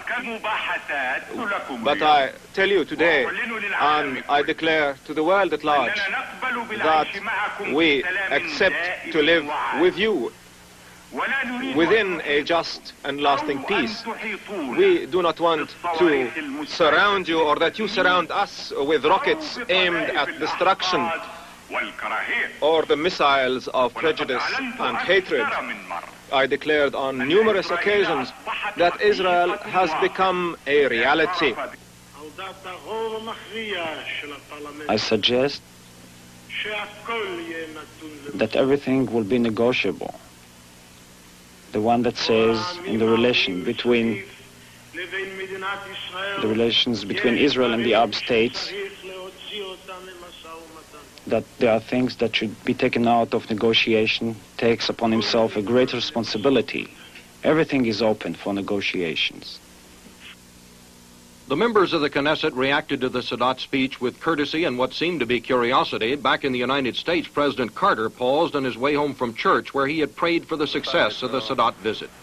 President Sadat would be courageous enough to go to Israel will transform, I think, the Middle Eastern peace prospects, regardless of the outcome of this particular visit. It's a breakdown in 30 years, perhaps even centuries of hatred.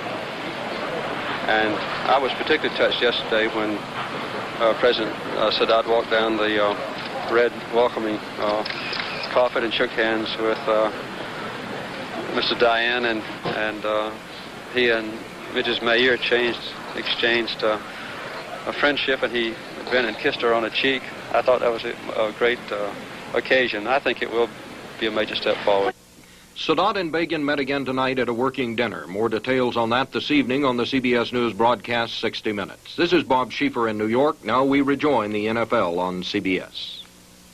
Okay, thank you, Bob. And Phyllis, the report out on the West Coast is that Ken Stabler's knee injury is not serious. They are now at the half, and the Oakland Raiders lead the San Diego Chargers 7-6. Phyllis, you've got a reminder about a special program tonight. I certainly do. You were there, I was there, and it all happens tonight right here on CBS. Farrah Fawcett Majors against Dick Van Patten in tennis. Olympic decathlon champ Bruce Jenner against little Chrissy McNichol in skateboarding. And I understand that's really a highlight in the show. They're both terrific athletes. You'll see those and many other top stars tonight at 8 o'clock p.m. Eastern Time when CBS Sports presents Celebrity Challenge of the Sexes. That's tonight right here at 8 o'clock on CBS. And Phyllis, the men's team's heavily favored. Oh, no, they're The NFL Today will continue on CBS after these messages from your local stations. Join top Hollywood stars for the AFI salute to the greatest movies of all time tomorrow night on CBS.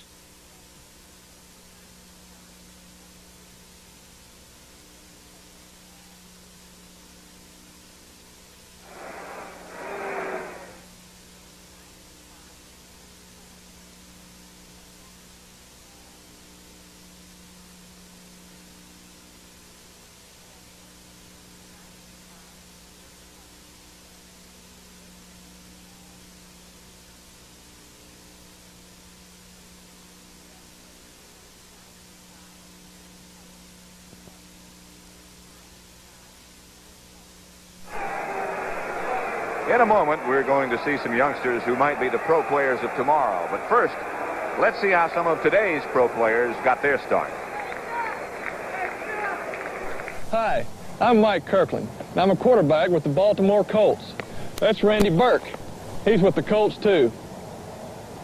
Football is our business, a business of punting, passing, and kicking. But it was a game with us first. It was a game when I was National Punt, Pass, and Kick Champion from Texas. That's me. We got our names in the Pro Football Hall of Fame, too. The Ford Dealers of America have... Watch it! The Ford Dealers of America have made punt, pass, and kick a football skills game for over 1 million boys and girls every year for the past 16 years. That's over 16 million young men and women between the ages of 8 and 13 who entered the competition through their local dealer. These kids compete for trophies, travel, and I guess, like me, just for fun. They participate because PP&K is fun, exciting, and some kids win it all.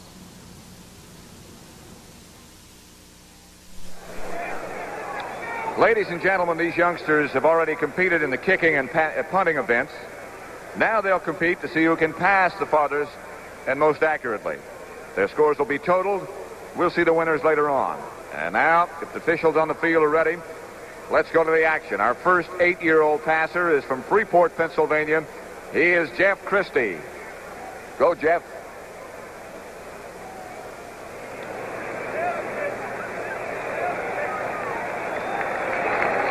The next 8-year-old passer from Blairsville, Pennsylvania is Mark Franklin. Good luck.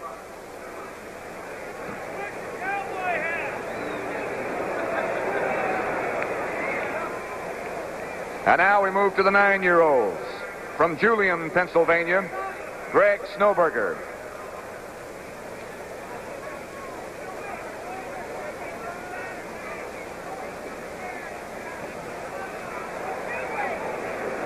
The other 9-year-old contestant from Pittsburgh, George Cupitz.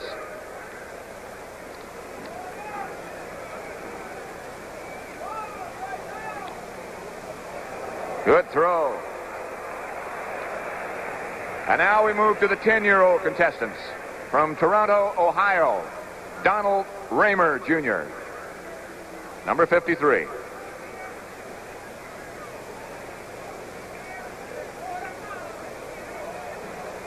Fine throw. And from State College, Pennsylvania, Philip Willenbrock, number 48.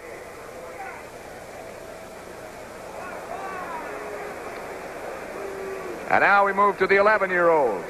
From Salzburg, Pennsylvania, Harry Buell III, number 78.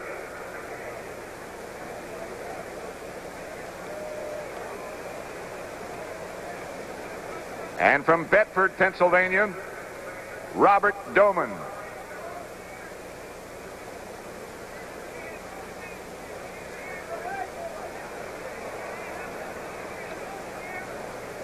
And out of the 12-year-olds, from Washington, Pennsylvania, Randy Arons, number 82.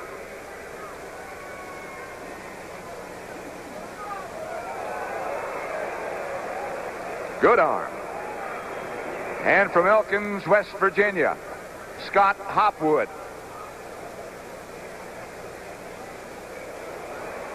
Wow. And finally, our 13-year-olds. From Fairmont, West Virginia, Michael Beafor.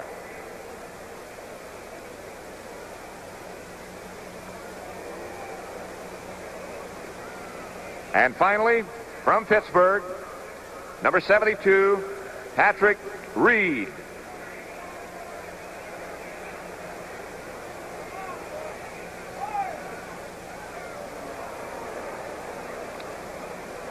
And there you are, ladies and gentlemen. Now the officials will add up the points, double-check measurements, and determine the 6 Pittsburgh area competition winners. We'll announce their names at the end of the third quarter. So right now, give these youngsters an encouraging round of applause, and thank you.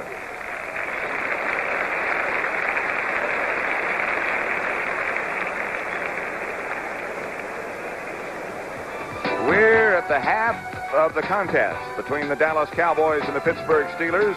And right now, Pittsburgh is on top, 14-13. Leslie Caron for Color Track by RCA. In Gigi, my brooch was blue, the leaves were green, and my gown was lavender lace. If these colors don't look right to you, you should know about Color Track from RCA. Getting the color right is what Color Track is all about. It actually adjusts the colors and locks them on track. Before you see the Color Track system grabs it, aligns it, defines it, sharpens it, tones it, and locks the color on track. RCA is making television better and better. The preceding announcement was brought to you as a public service by the National Football League. The National Football League is furnishing us with one heck of a contest. And not a bad view either. The central casting must have brought in that moon. I looked at the clock thinking maybe we'd overslept. It is some kind of a scene for a football game, isn't it? I'll say. First half stats are wild. Bradshaw's been completely in control. But look at the rushing yardage, thanks to Franco's 61-yarder, 127 yards for Pittsburgh, and Dallas only gives up the average of about 114 over 4 quarters. He's been careful. The only turnover was the one fumble by Franco Harris, and obviously he atoned for that. But that's been the big bugaboo with Pittsburgh. Just don't give it away. They play tough. Roger Staubach, 11 out of 15. Bradshaw, 4 out of 8. And neither team is grim about it. They're just going out and locking on the hat and going to work again. I really like this kind of a football game, Patrick. You have to. You have to like the way he's played, too. Again, that left wrist in a cast. Terry Bradshaw been playing with that fractured left wrist for the last 2-3 weeks. Butch Johnson, Larry Brinson. There's the cast on the left hand. The deep men, Larry Brinson, number 36, and number 86, Butch Johnson. Johnson on the right, Brinson on the left. Roy Girella, the Pittsburgh kickoff man. 14-13 Steelers with a half to go. Girella's number 10. It is going to be Butch Johnson. 5, Butch goes straight ahead. Butch outside the 30, a good strong run back. It'll be first down Dallas at their own 32, stopped by Glenn Edwards. Mrs. Bradshaw has stopped by the booth. Perhaps you know her by another name, JoJo Starbuck. Ice-capades. She's really happy about her husband's work today, too, you know. Like all lovely ladies, they like to see their men do well. I know he's happy she belongs to him. Better believe it. They said he was intelligent, didn't he? First and 10, Dallas. Jay Saldi sets up on the left side. Pitch is back to Tony Dorsett. Looked like he might option for a moment, but he didn't. Mel Blunt, number 47, came up to make the tackle. There is Mrs. Bradshaw. Hi, JoJo. She turned commentator, a show we're going to have on CBS, huh? She's going to be working for us on Super Skates. She is a super skate. January the 21st, that'll be on. Thank you for joining us. Look forward to your comments and look forward to your work. Thank you. About a yard for Dorsett, and that's all. 2nd and 9 will make it to Dallas. Motion is Billy Joe Dupree. The handoff to Newhouse, who finally gets through and gets a Dallas first down. He doesn't need much. Newhouse about 210 and 6'7", something like that? I would say he's about 5'7". He came in the league at 5'10". Tell you one thing, Fitzgerald and Lawless really did a real good scissor block that time. But nothing comes easy against Pittsburgh. They keep beating on your back. Ball at the 48. Dallas first down, that run by Newhouse. The Steelers lead 14-13. Joe Dupree closest to you, now goes in motion. The handoff. Newhouse was wrapped up as soon as he got the handoff by Joe Green and Dennis Winston. It's the first time I've seen Newhouse ever really go down on his tracks. And the reason was number 75 was clutching at him. In the event you might have joined us late, Jack Lambert is not playing. His place in the middle is being taken by number 53, Dennis Winston, a rookie. There he is. And that, of course, is the other guy who made the tackle. Number 75 is so very familiar. The leader. Joe Green. Roger Staubach on 2nd down. Drops. Fires. Caught. Billy Joe Dupree with the sure hands made the catch. Glenn Edwards made the tackle. And it's going to be close enough for them to measure. I'm telling you, it took a good set of hands. This ball is thrown low, and Dupree has to come back for it, and Edwards is really right on his numbers. Look at this catch. That's how close the game is. Every play could be this way or that way. A blocked extra point is the difference right now. Winston blocked a friend Herrera's try after the first touchdown, and it made it 6-0 Dallas. Franco Harris came sprinting back. First and 10 Dallas at the Pittsburgh 42. Franco Harris went 61 yards on his touchdown run. Dallas scored again on a pass from Staubach to Jay Salvey and the Steelers, then roared right back and scored on a touchdown pass from Bradshaw to Lynn Swan. 14-13. Tell you, Neely's been doing a good job on White. I'll tell you that. We haven't seen a lot of him yet. Dorsett dropped it. I believe Dallas recovered. Dorsett was looking upfield before he had it. He recovered it. It's a good idea, but it's hard to take care of the ball. Rams in control out there in the third period now. It looks like their defense is playing the way the Ram defenses usually play, huh? 17-3, they lead the 49ers. The Niners had won 4 in a row to improve their record to 4-5. The Rams went into it 6-3. Oh, we got a crossing pattern, maybe. Newhouse shifts. Second down. About 12. Ball high in the air, and nobody can get to it. Staubach under a heavy rush. A pass was intended for Billy Joe Dupree. Well, Edwards broke it up. And I mean Edwards broke it up. We saw before when the receiver just did make the catch. Now watch what happens this time. This time Edwards goes through the numbers. Oh, boy, do you like to coach this. Take the big guy and wring his neck. You might recall Edwards had the big interception in the Super Bowl 10 down in Miami that day, didn't he, for Pittsburgh? On the last play of the game. He was in doubt that long. He left town for a few days. He looks like he's playing pretty well again. He's back. 3rd and 12.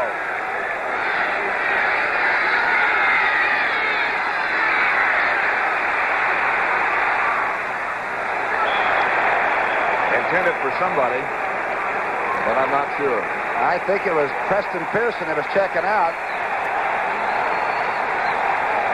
And it looked to me like Roger really tried to aim that one that time. He didn't cut it loose. That was Drew you saw, but it's Preston Pearson that's just running about a 10-yard stop and turn out right here.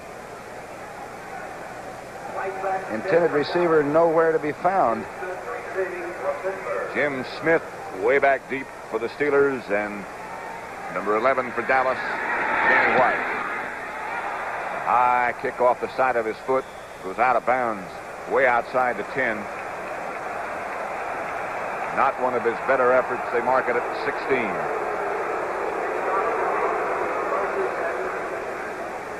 So Pittsburgh's offensive unit gets its first crack in the second half. The Steelers lead the Dallas Cowboys 14-13.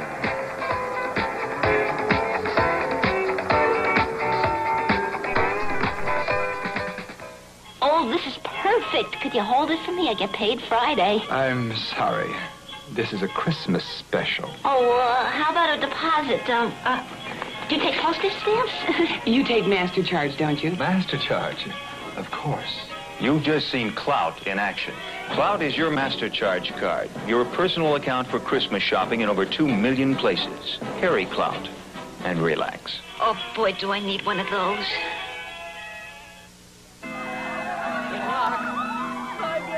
Take me away, lover. I'm yours. I don't go with married women. What are you doing in my Granada? Granada? This is my Mercedes. Who type? Didn't get into my Cadillac. Cadillac, that's the Granada. Alone at last, beloved. Beloved? Where's my bride? You got that Mercedes with another man. Another man?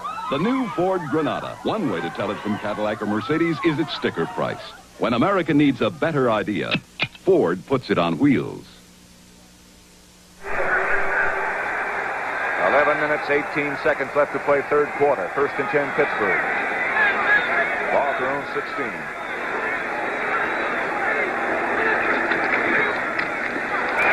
Frank O'Hara's hit by Jethro Pugh almost as soon as he got the handoff from Bradshaw. D.D. Lewis helped him out. Looking right by Jack Ham there. Look at the Penn Stater watching the game just like he's got an ice cream cone or something. These are final scores. The Bears behind Walter Payton's 275 yards rushing. Beat Minnesota 10-7. Detroit 16-7 over Tampa Bay. That's 24 in a row for them, Tampa Bay. Cleveland 21-7. Cincinnati upset Miami 23-17. Bradshaw drops the throw. Good time. Swan. Benny Barnes back with him. Looks like Dallas has come out defensively now to take over the line of scrimmage. Jethro Pugh got the good penetration, and that time they put a pretty good rush on. New England 20, Buffalo 7. Final. That also a final. New Orleans beat Atlanta 21-20. Boy, that's the most points the Falcons have given up in the century. St. Louis came back to defeat Philadelphia 21-16. The Eagles had led that game for a long time. Denver finally beat Kansas City 14-7. And Baltimore continues to roll 33-12 over the New York Jets. Third down now and 10 for Pittsburgh, still back at their own 16-yard line. Franco Harris and Rocky Blyer. Backs behind Bradshaw. Draw play, Blyer. Harvey Martin from behind.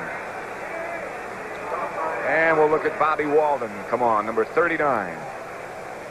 Randy Grossman, the backup tight end for Pittsburgh. With the great hands, but can't get in the game to get his hands on it these days. He's a very fine receiver.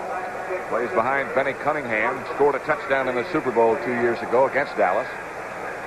And here is Bobby Walden with Butch Johnson standing back at the 40. Are they coming? They're coming. They are. Didn't hit him. Butch goes over and tries to beat. It bounces away from him, and what a kick it turns out to be for Bobby Walden. All the way down to the 15-yard line. It hit the artificial turf, and away it went. A 65-yard punt, and Waters almost blocked it. He just turned off the foot at the last moment. That, of course, the disadvantage of having only one safety man back there. He can't cover the whole field.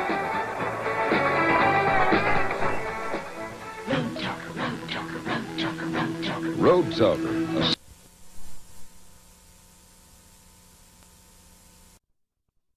8/7 Central and Mountain Time.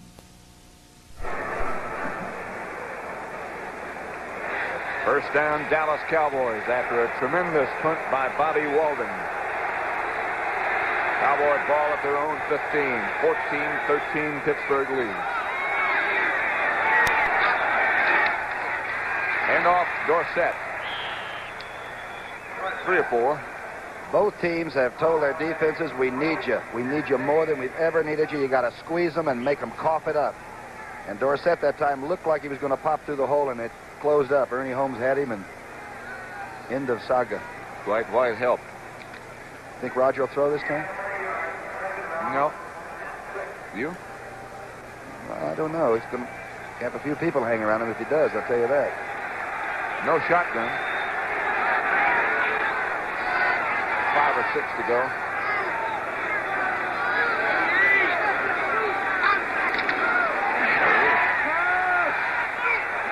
Drew Pearson broke it to the outside where he was covered by Mel Blunt. Roger thought he might be going deep. He didn't. And so it fell harmlessly. Blunt might be one of the great cornerbacks to ever play this game. Hey, San Diego up over Oakland. Stabler was hurt and is back in the game, though, now. 9-7, that score. That on the West Coast and running about the same time as this. There's Mel Blunt, who had some contract difficulties, did not play at all during training camp periods. He missed 59 days of training camp. That's not too bad. That's pretty good, in fact. That's right. If you can get away with it. Dorsett and Pearson are the two backs in the backfield now as Roger Staubach goes into the shotgun. He throws, it's intended for Preston Pearson. Blunt and Taves were all over him. Danny White will be back again to punt for Dallas. And the defense gets the standing ovation from the sellout crowd at Three Rivers. And Bobby Walden's punt is going to be a big factor in this entire period. From the shotgun now, the short out, and Taves is over there with Blunt. And I said the defenses are turning on. Watch this play. That's action. Ball fell down on the back, actually, of Pearson. Blunt might have had a chance to intercept it. Danny White gets off a shot. Jim Smith goes back and tries to field it, but it goes out of bounds at the 38-yard line where the Steelers' offensive unit comes sprinting onto the field. Steelers got the best of that punting exchange by far. Let's watch that line of scrimmage coming up, Pat. It's going to be pretty vicious, this series. That's what's going to settle it. We've got 8 minutes and 58 seconds left to play in the third quarter. Energy for a stronger America. It starts here on the North Slope, the incredible 800-mile Trans-Alaska Pipeline. Now that it's completed, the oil it carries will reduce the payments America makes for foreign oil by billions of dollars each year. And each tanker of North Slope oil leaving Valdez Harbor carries a vital new source of energy for a strong America.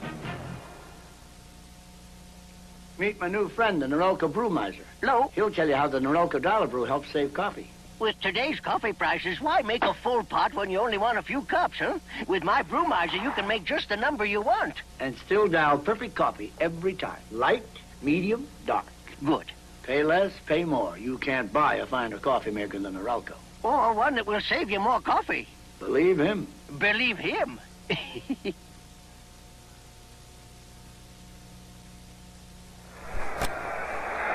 Steeler first down at their own 38. 8:58 left to play third quarter. Pat Summerall with Tom Brookshire. First and 10, Terry Bradshaw, the Steeler quarterback.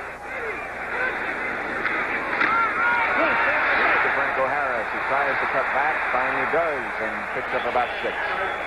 Maybe more. D.D. Lewis played it as well as you could play it, but Franco's always had that ability to look reluctant, like, I'm not in too big a hurry, the play's gone anyway. Watch it. Watch Dede get to the outside, cuts him back. Blyer stays with it, by the way, which he always does. And now he puts it down and gives you a load. Randy White also came out to help out. Franco got more than it looked like he got. 7, in fact. 2nd and 3. Blyer has more than enough for the first down and has enough to get into Dallas territory for Pittsburgh. Audible call by Bradshaw. And Dallas tried to move into the defense after he had made the audible call, and he ran it right through there anyway. Pittsburgh quarterback is on. Rocky Blyer does so many good things. Tom mentioned a minute ago about how he stuck with that block. And he's one of the best blocking backs you'll find anywhere. Back there with Franco. First down, Pittsburgh, Dallas territory now. Bradshaw gives Blyer. And again, he gets good yardage. Underneath, over the...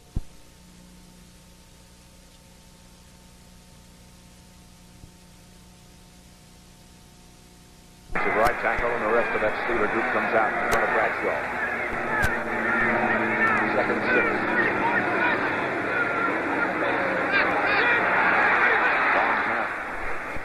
Franco Harris. Cuts to the inside. Cuts the first down. Benny Barnes finally made the tackle on Franco. Watch another big day. Watch Davis now, number 57. Get out in front of this. Here's the veteran. Watch this block he makes. Young people watch it. He takes Harris and cuts him right in half. And Franco goes laterally about 5 yards with no move at all. And I'll tell you, downfield, he runs like a halfback and hits like the fullback, doesn't he?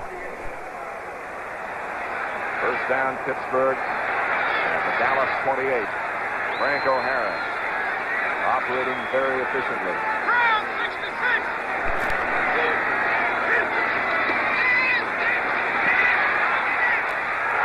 Stallworth. Steeler touchdown.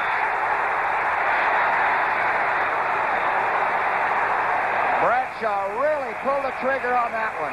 And he waited to get into Dallas territory with the running game, and look at this. He squeezed off around, I'll tell you. Stallworth comes across the middle, has never felt the pressure of defensive backs. They'll get good pop blocking. They go right out and take Dallas on the line of scrimmage. The stun doesn't bother. Look at this throw. That's dead on. That's a 3rd touchdown for Stallworth in the last 2 games. 2nd touchdown pass today by Bradshaw. 1 to Swan, now 1 to Stallworth. Girella makes it 21-13, Pittsburgh over Dallas. Here it is again. Oh, speed.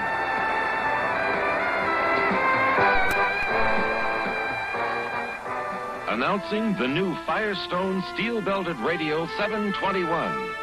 with 5 million miles of development testing behind it. Testing that tears at tires. Testing that scorches them with the heat of high speeds. Testing that plows them through a flood of salt water. That pounds and punishes them from sunup to sundown. Testing that tortures out the secrets, like the performance of our new 721 tire cord, with 10 strands of steel where we had 5 before. The strongest steel cord we ever made for car tires. Tough testing proved this new 721 radio. But remember, the safety of even a tough tire also depends on you. Be careful where and how you drive. Don't overload. Check air pressure. Check wear. Check your Firestone dealer for the new 721. It's Firestone's finest radio ever. Pittsburgh 21. Those amazing Steelers. That's the scoring drive that made it that way. 21-13. The Steelers over Dallas. Jurella kicks off. A high, long kick. It'll be Butch Johnson bringing it out of his own end zone. And Butch gets outside the 20 to about the 23. Jim Smith led the tacklers. Terry Bradshaw's 2 touchdown passes. Franco Harris, 61-yard touchdown run. Have the Steelers in front. And do not bury the Cowboys. They have speed and they have class at the skilled positions. They have people like Pearson and a fellow named Dorsett that can get you back in the game in one mistake. Roger Staubach. John Fitzgerald just picked up the football. The Duke. Roger Staubach on 1st and 10 has Newhouse and Dorsett behind him. And here's Tony Dorsett behind Burton Lawless. A few, but tough ones. Lauren Taves, the outside linebacker, made the tackle, number 51. You're so happy when he only gets 5 yards that you feel like the defense has closed him off completely. San Francisco now on the board with a touchdown, and the Rams do not have an easy way in the 4th period. 17-10, that score. And Drew Pearson hasn't caught a ball yet, number 88. Might be one of the keys. He scored the first touchdown, you might recall, in Super Bowl 10 coming across. He's had a couple in his direction. And he's been popped a couple of times. Dorsett got 3. So it'll be 2nd and 7. Line of scrimmage, the Dallas 27. Draw play. Dorsett bounces off a couple, and look at him. All on his own. Lauren Taves finally made the tackle, and Dorsett is near a first down. I'm telling you, he was hit at the line of scrimmage, and somehow he gets both feet on the ground. The penalty flag may walk it off, but this young man can hit, and he can take it. Bob Frederick and his crew, Bob is the referee, will let us know what happened. It's my old buddy from Colorado. He better tell us what happened. Jim Allen signaling back that way. Back their way. Those guys in white.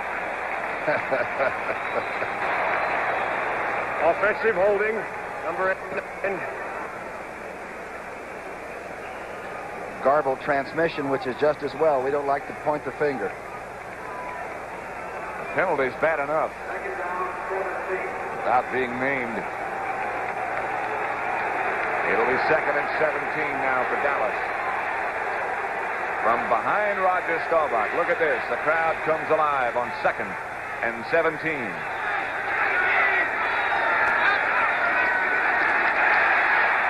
Great drop. There it is. Drew Pearson's first reception of the day. Jim Allen on the coverage. And you can keep him quiet for a while, but not forever. Now, I'll tell you one thing. Roger has to load it up in a hurry. The Steelers just came with 4 people, and they all almost got there. High throw, and Pearson just keeps it in bound and tries to steal an extra yard or 2. Watch the rush. Watch this. He takes 2 with him, trying to open it up so Furness can come up the pipe, and then Joe goes ahead and makes the rush himself. He's down 11 pounds from that 270-something. He looks like he's pretty healthy.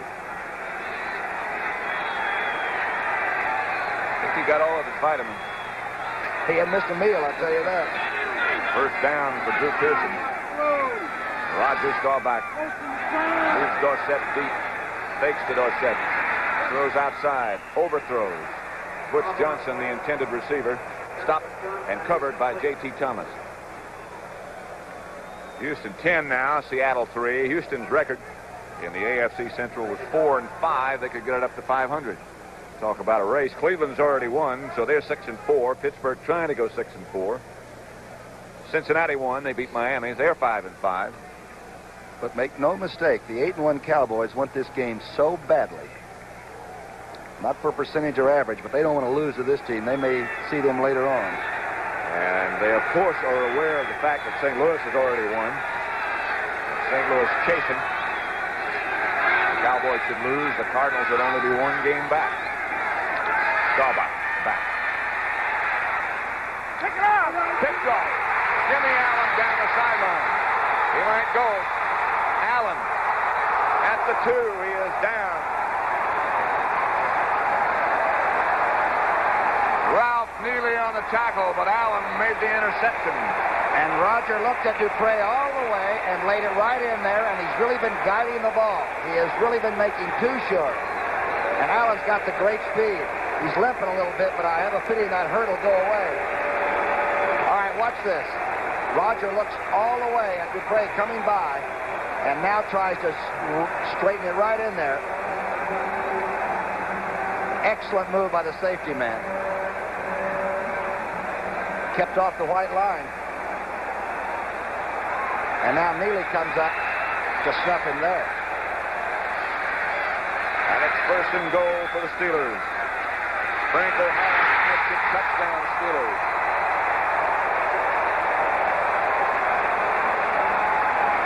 They lead 27-13 all of a sudden.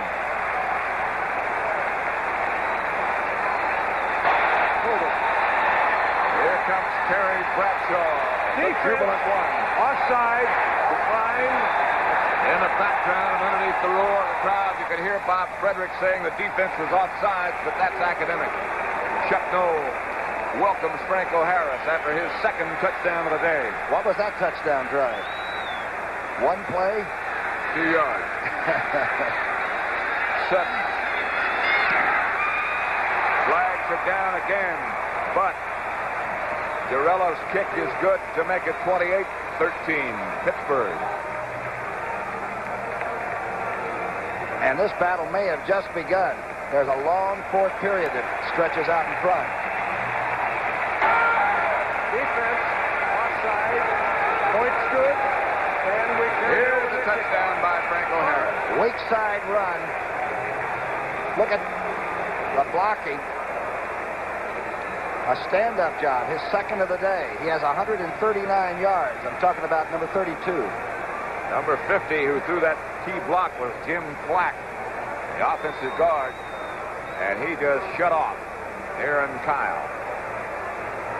The CBS Sports Spectacular next Saturday at 4:30 p.m. Eastern Time will feature the Los Angeles Times 500. Also a countdown to Super Bowl as we retrace what happened this year in the world's strongest men competition. Are lifting women? They have a girl in a cage on each side of the strongest guy. She weighs 110 pounds. Each girl, I mean. Right. And they pick her up. In the cage. And the girl doesn't gain weight, but they put more weight in the cage. That's on the Sports Spectacular. Thought that was a battle of the superstars.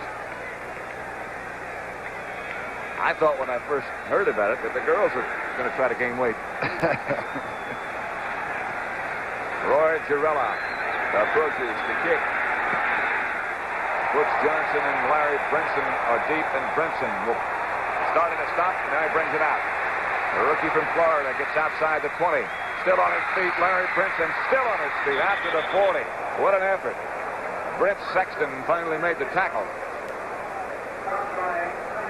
Remember, we're still in the 3rd period. Besides, I'm out there. I'm caught now. This young man, by the way, just barely made the squad. Talk about the extra effort and balance again. There's Girella in a feeble attempt at a tackle. Larry Brinson is a free agent. Free spirit, too. From Florida. Cowboys believe he's going to be a fine player. He just showed you why they believe that on that kickoff return. First down, Cowboys at their own 39. 10 to go, 5 minutes to go in the third quarter. Staubach gets to Newhouse. Winston chases him down along with Jack Ham. That defense is fired up now. And Jack Ham always made the defensive play on the sweep look so easy that you sometimes thought everybody should do it that way.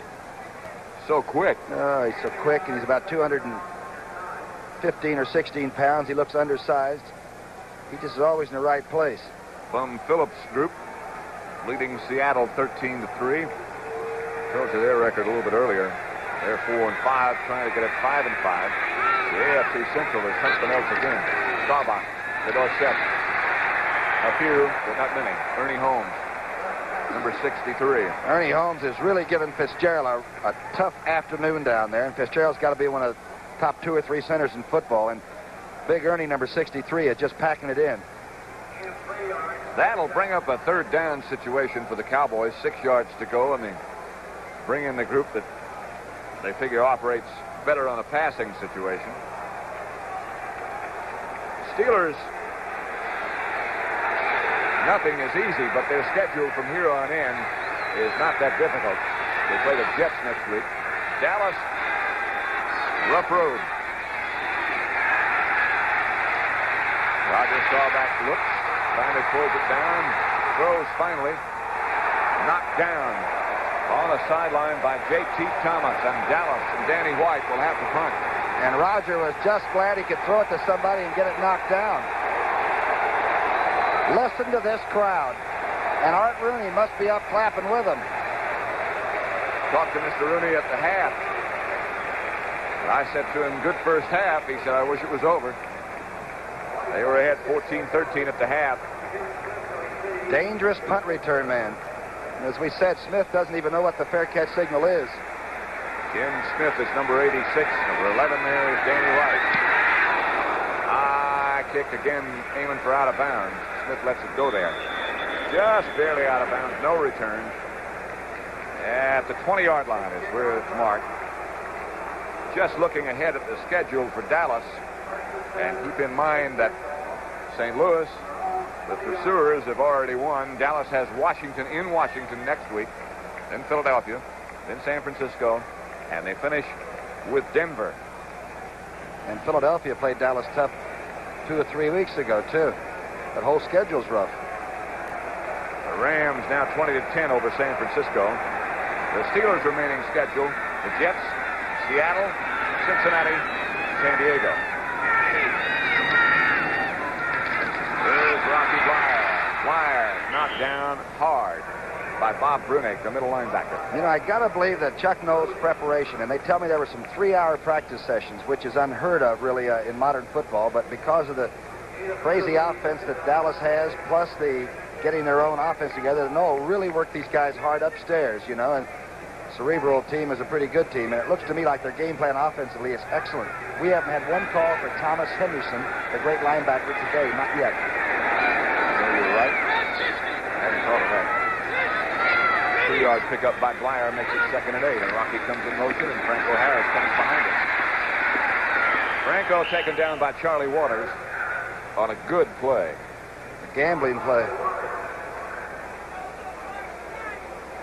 Remember, the Dallas team has intercepted at least one pass in every game.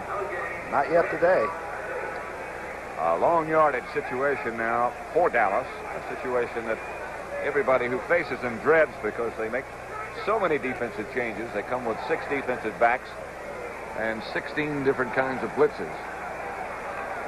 Armed, too. Steelers have handled it well, and so has that guy, Terry Bradshaw. Good day for him. He fakes the draw. He throws the screen, and it's set up well. Rocky Bleier out close to midfield in Dallas territory before he's down by Benny Barnes. What a place to call the screen, though. Dallas having some trouble maintaining the line of scrimmage. Watch them come this time. And Too Tall Jones chases Bradshaw back along with the safety blitz. Now watch Webster, number 52, the offensive center. Downfield blocking is tough, huh? He gets Harris down. And Lynn Swan was even trying to block downfield. That's an effort. That is one of the most difficult plays in football to execute. The screen pass. It looks so easy. But believe me, it's not. And you'll never see it done any better than that right there. Rocky Blyer on the receiving end. Franco Harris this time carries and gets back for a couple. Jethro Pugh came out on the pursuit and made the tackle. The whole line came out on the pursuit. The whole defensive line just moved it over, and D.D. Lewis stacked it up long enough. Now they're chasing hard, and they know they've got to get the ball back. Now if you go with misdirection, look one way and screen another, anything now that Bradshaw might want to come up with, they could keep this ball alive. Just saw Lynn Swan talking to Terry, saying, I got my guy. You ever see a receiver who didn't want to catch the ball every play? All of them, on every play. You wouldn't want a receiver if you didn't think he could get open, would you? That's right. Second and 9. Line of scrimmage, the Dallas 47. It's 28-13. Jethro Pugh leading that charge. You know how many conversations are going on every play, and obviously the folks at home not only do not want to hear what's being said, but we can't let them. But there is talking among all 22 as they come together on each play. That's the end of the third quarter with the score. The Pittsburgh Steelers 28, the Dallas Cowboys 13. We now pause for word from your local station. Lucy invites the president to dinner in a hilarious special featuring ex-sidekicks Vivian Vance and Gail Gordon tomorrow night on CBS.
Ladies and gentlemen, earlier today you watched the punt, pass, and kick competition, which is sponsored by the Ford Dealers of America and the NFL. The 6 winners here today will represent the Pittsburgh Steelers at the AFC competition on December the 18th in Houston, and presenting the trophies to the area champions are Bob Stitch, Frank Castelli, and Bud Pasco. The 8-year-old winner is from Freeport, Pennsylvania, Jeff Christie. The 9-year-old winner from Pittsburgh, George Cupits. The 10-year-old champion is Donald Raymer Jr. from Toronto, Ohio. The 11-year-old champion is Harry Buell III from Salzburg, Pennsylvania. The 12-year-old winner is Scott Hopwood from Elkins, West Virginia. And the 13-year-old winner is Michael Beafor from Fairmont, West Virginia. Congratulations. And now let's send these youngsters to the division championship competition with a nice round of applause.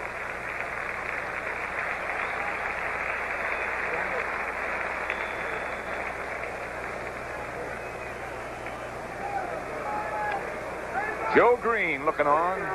Hard to believe he's one of the real nice guys off the rectangle, but he is. White. But the offensive unit is the unit at center stage right now, and Terry Bradshaw is the central attraction. Number 12 takes, throws to Stallworth. Flag is down. Lineman had got to be downfield, like 4. I'll tell you, that's just the play we thought you might be able to get away with, but did you ever see so many Dallas Cowboys riding over? Benny Barnes was the first Cowboy to ride. Flag went down immediately as the Steelers had to have guys downfield. Offside. That's how far they were downfield. And on the screen, you know, if you have to fool with the ball to get it out the way Bradshaw did, they take about a count and then go. the old screens, the 4 and 5 count screens, are dead now. Offense, offside, declined. Defense just too quick. So Roy Girella will punt. Cowboys send that guy back. Butch Johnson, number 86. I beg your pardon. Bobby Walden. You scared Girella to death. He hasn't been called in 4 games. That's right. He hadn't tried a field goal in 4 games.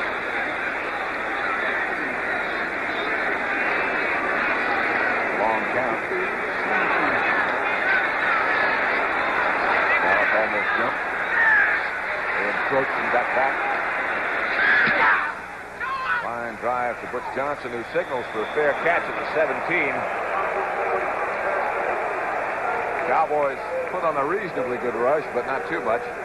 The score, the Steelers 28, the Dallas Cowboys 13. Don't you think the St. Louis Cardinals aren't looking on this afternoon? Introducing the Ford in your future, the new Ford Fairmont wagon. A new wagon designed for today and the years ahead. The Fairmont wagon has excellent mileage ratings, but while it is trim and lean outside, Fairmont has almost 90% of the passenger space of most large wagons, and with the seat down can swallow up all this cargo. Yet for all this, the new Fairmont wagon, as shown, is actually sticker price less than this little VW Rabbit.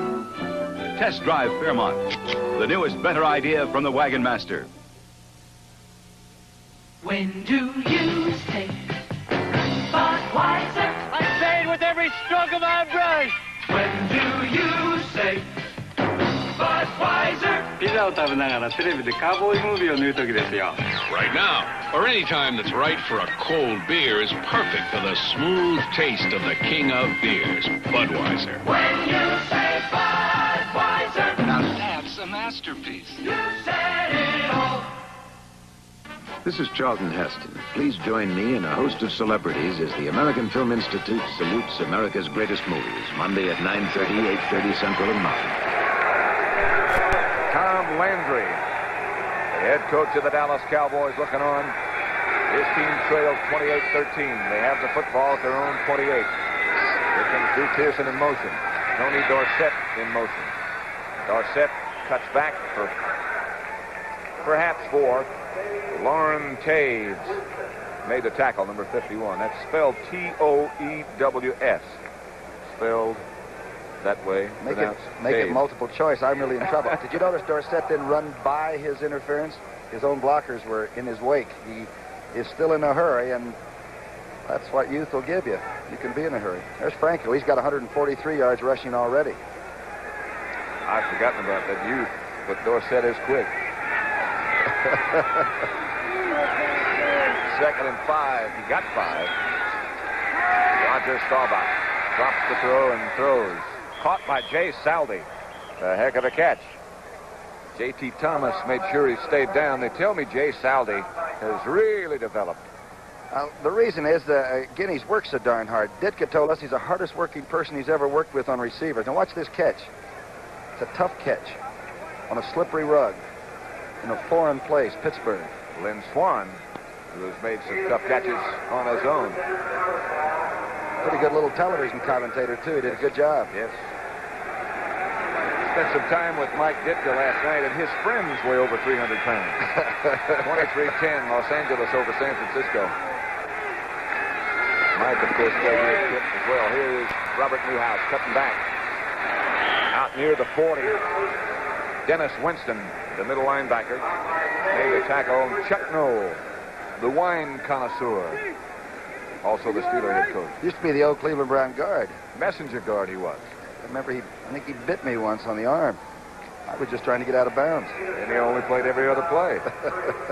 And still bit. Guards aren't supposed to still have their teeth. That's what bothered me. He had a pretty good bite.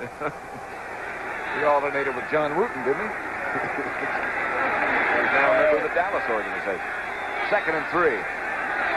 Cowboys on the move, for the moment at least. Or set in motion. Back to Newhouse, and Newhouse gets enough for a first down behind the blocking of Rafferty. Joe Green and Jack Ham made the tackle. I tell you, Dorsett got in here and tried to block for Newhouse. Let's watch it. Number 33, who got the ball all the time, goes to the right of your screen. gives it a shot.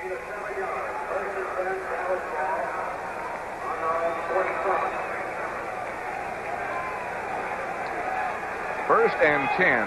The Steelers season this year, very similar to what happened to them last year. They like to get their backs to that wall, don't they, and then scratch. As Joe Green said, the time for talking is over. It's time for playing. They've been doing it. Dorsett behind the fake. Throws outside. Burton Lawless was out there with Dorsett. And Burton, who has never caught a pass that I know of, what's that with whistle under his arm? Well, they're going to call, the flag was dropped late for an intentional grounding, and I think it's really a rotten call. Obviously, Lawless was the screen blocking guard on that thing, and Dorsett was right in his shadow, and I don't think this is a legitimate call at all. Illegal receiver touching the ball downfield. He didn't catch the ball downfield. You said he was a friend of yours, Bob Frederick. No friend of Dallas's right now or anybody else. Dorsett was out there with him. Yeah, Dorsett was standing in his shadow, and there were 3 Pittsburgh Steelers over there. I don't blame Roger for complaining. It's about the only weapon the quarterback has, bless their souls, and that's to unload it once in a while, and he was really trying to throw it to 33. Loss of down, too, you know. Yeah. 33 became 66. Ineligible, touching the ball downfield, and it's a loss of a down also. Second down. Second down. Second down. He really wants it to be second down. 7th penalty for the Dallas Cowboys, and that one may have taken a lot of wind out of the old sails. They had something going for a few seconds. So it's 2nd and 20. Line of scrimmage now back at their own 37 as Roger Staubach fires. Caught by Drew Pearson. Spins away from a couple. Still gets away from a couple. And gets the Dallas first down. Mel Blount was in the tackle of Drew Pearson that time, but Drew still got the first down. He averages about 17 or 18 yards a catch, and some of it is just incredible gymnastics. Now watch him come across. Now remember this secondary, they've been banging him all day. He doesn't give up here. Now Mel Blount gets him by the arm in a minute and tries to wring his neck with it, and Drew still won't go down. The Dallas Cowboys believe that there is no contest as to who has got the skinniest legs in pro football. They'll tell you it's Drew Pearson. And the smooth set of hands, huh? And tough. Dorsett looks like he's going to throw. Still looks like he's going to throw. Finally found the handle, and he was stopped by Ernie Holmes and Lauren Taves. Look where Drew Pearson is. He's down on the 15-yard line all by himself. I think he was trying to throw and might have lost control and decided. Yeah, he was going to pass. He has thrown one already this year for a completion against Washington, and he had that in mind then, but just couldn't get it all together in time. Oakland and San Diego in a rather surprising happening. 12-7. The Chargers over. Oakland in the 4th quarter. Fouts back at quarterback, huh? Came back last week after that long holdout, and after saying he'd never play for them again. He's back playing. 2nd and 8. Dorsett, a 2-yard pickup. Staubach behind good protection this time. Deflected by somebody in the front 4. Joe Green, I think, got the big hand. Oh, I'll tell you, Joe Green on the line of scrimmage has really been savage. I'm not kidding you. Watch the right part of your screen. Rafferty's throwing it in there. Joe has been using the arm whip and throwing people away like nobody. Now watch him get off balance and then get it up. Wet powder. It just didn't come off, did it? It's like the World Trade Center coming down on top of you. It'll be 3rd and 8. Preston Pearson is in the game. An excellent receiver. Golden Richards split wide to the right. Drew Pearson left. A lot of folks. Over the head. Intended for Jay Salvey. He couldn't quite hang on, and it bounced off him. Looks like they're going to punt. We got 9 minutes and 53 seconds left to play, and again, the defense comes off to the acclaim of this Pittsburgh Steeler crowd. 28-13, they lead. Another sellout for the team of Art and Dan Rooney. And I'll tell you, one of the great stadiums to come to. You really feel like it's football, huh? Isn't it nice?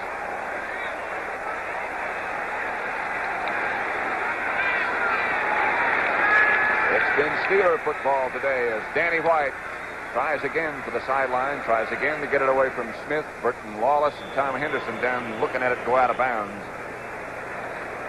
You know, Dallas has been preparing for Pittsburgh, thinking Pittsburgh's going to fumble the ball 4 or 5 times. We might get 2 or 3 interceptions, and simply has not happened.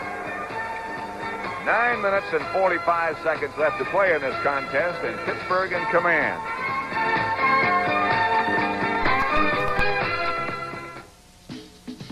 Port of call, Caribbean.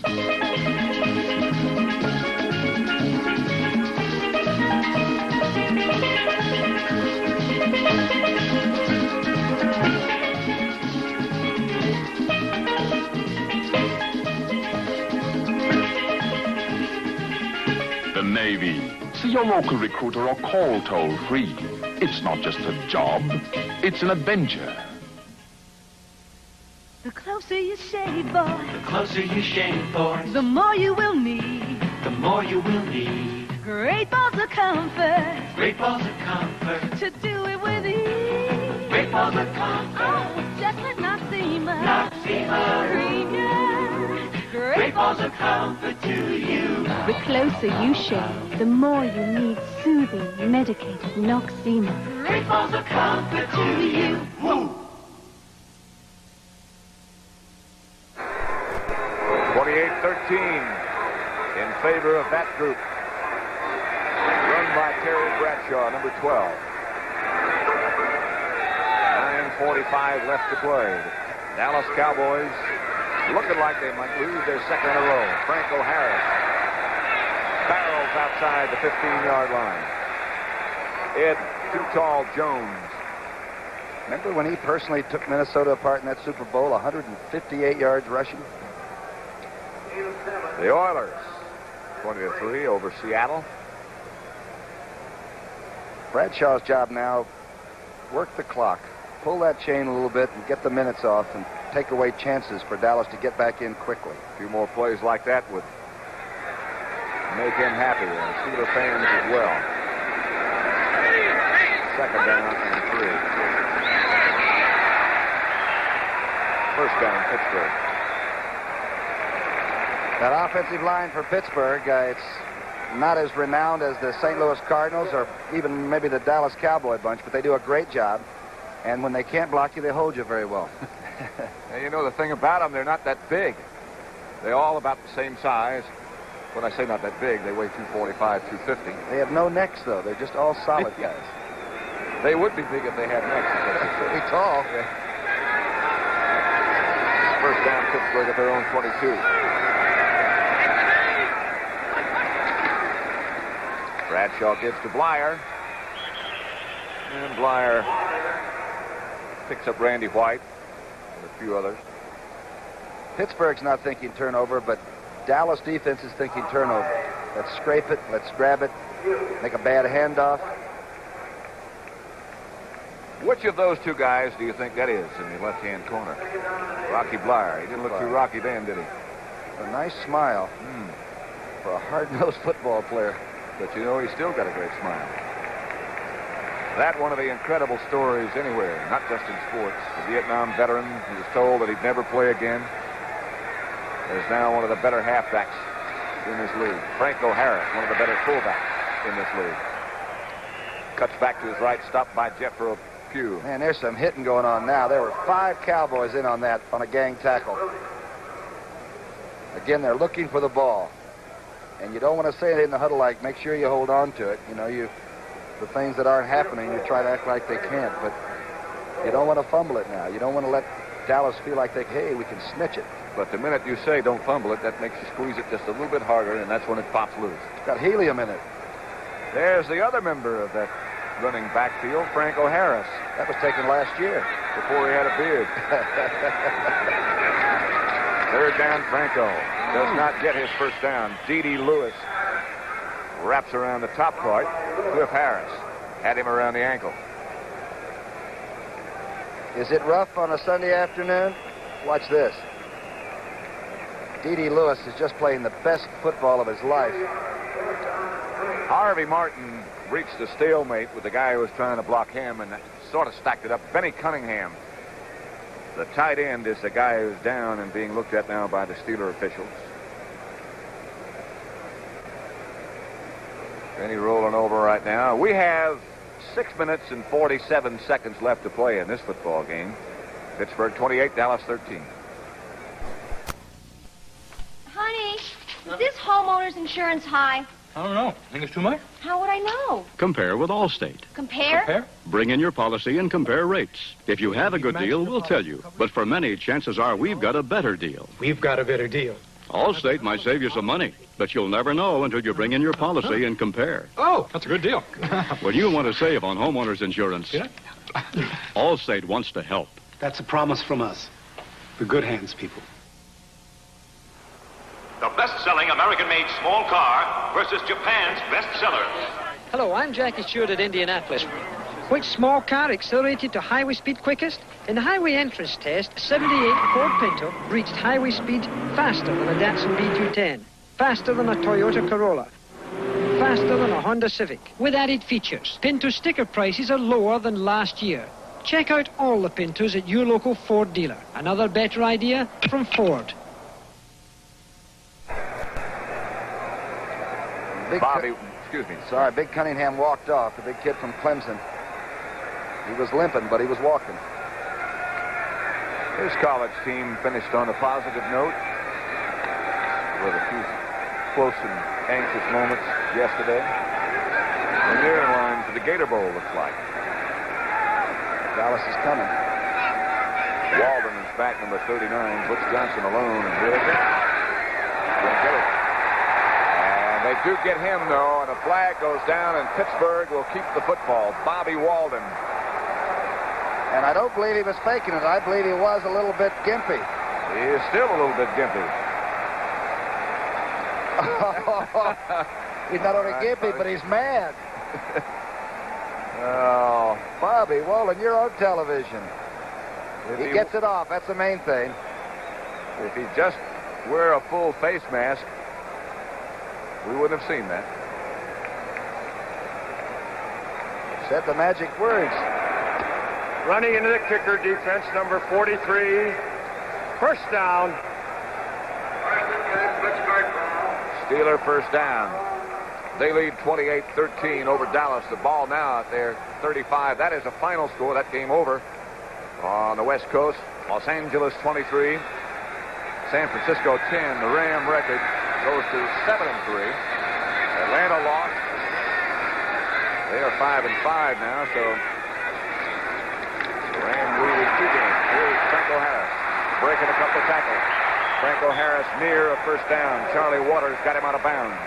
That ought to do some all-time figures for Franco.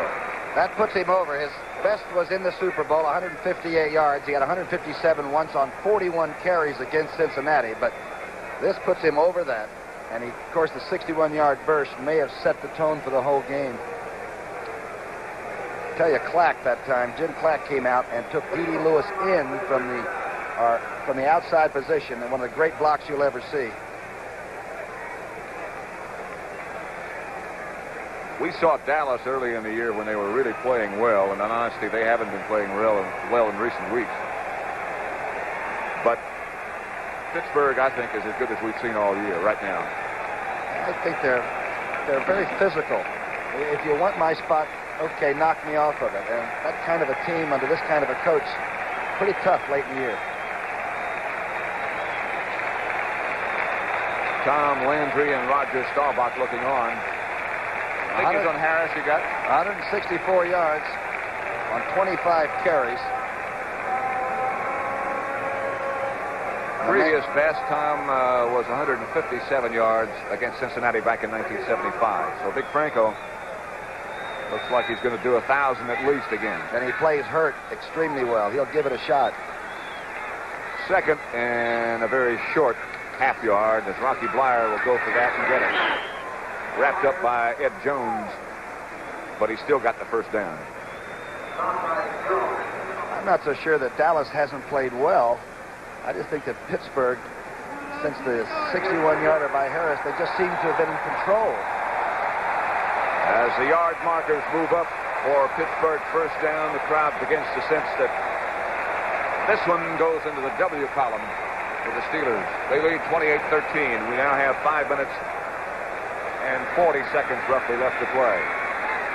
Steeler line of scrimmage at their own 46. Terry Bradshaw, the quarterback, as he has been all day. Franco Harris stops and cuts back on the far side and goes down without too much. Stopped by D.D. Lewis. Look at that final score. San Diego 12, Oakland 7.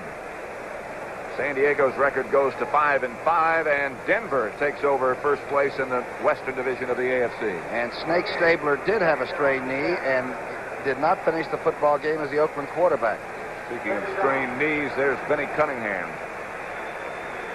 tight end for Pittsburgh, who has a left leg problem, looks like left knee problem. Denver is down 9-1, Oakland now 8-2. Going to be a reverse to Stallworth.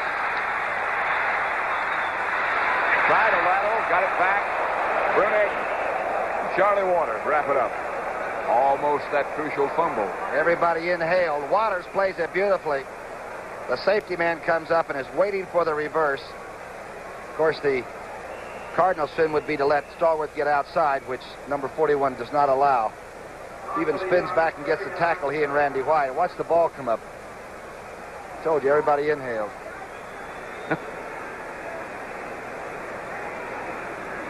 Cowboys have a man hurt. Looks like Thomas Henderson, who doesn't want to leave, but now he is. Place taken by Mike Hegman, number 58.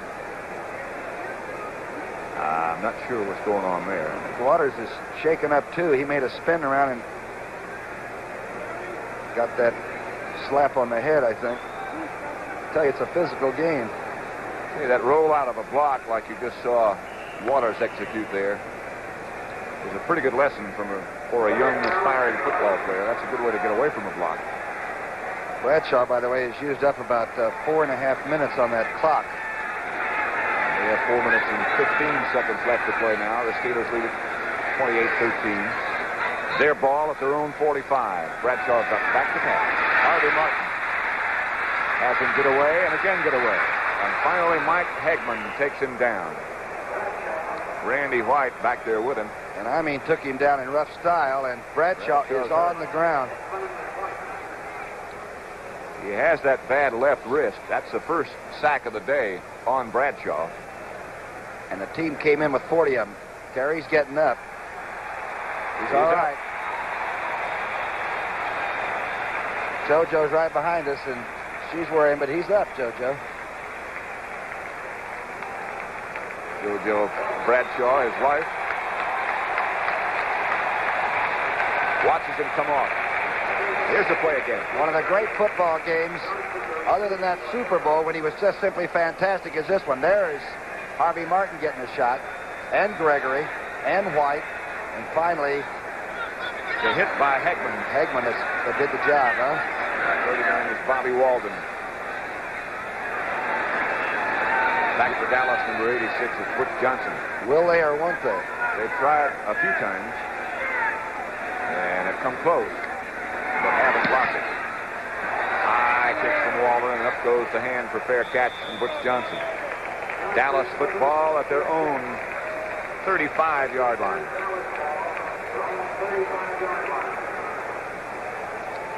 Don't forget, next on CBS, 60 Minutes. And you wonder, would the United States betray a man who risked his life to help our country? Well, a former CIA agent says we did that to thousands, in fact, and then try to cover it up. That'll be covered on 60 Minutes tonight here on CBS. In its entirety. You see it all. First down, Cowboys. Home 35, Staubach. Drew Pearson.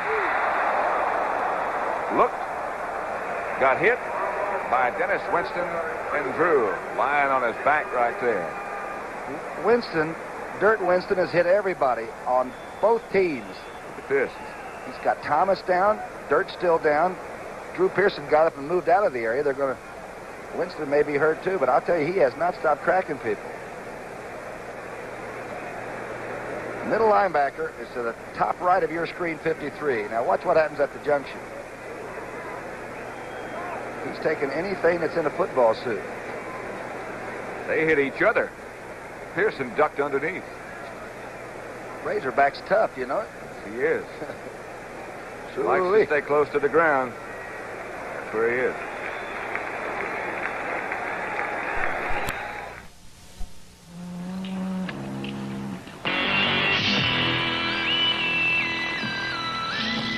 Schlitz Light. Schlitz Light beer has a third fewer calories than our other fine beer, and all the taste beer drinkers expect from Schlitz. Is that what that guy always drinks? That's his beer. It's the only light beer with gusto. I'll have a Schlitz Light. Make it two. Beer drinkers know it took Schlitz to bring the taste to light. You don't have to lose sleep worrying about that drive to work tomorrow. Not when you've got Firestone Snowbiters going with you. To dig you out and pull you through, they've got 2 sets of deep-biting teeth. And in between, traction bars for quiet running and long mileage. In radials, bias, or retreads, they'll put teeth in your winter driving. Firestone Town and Country Snowbiters. Pleasant dreams.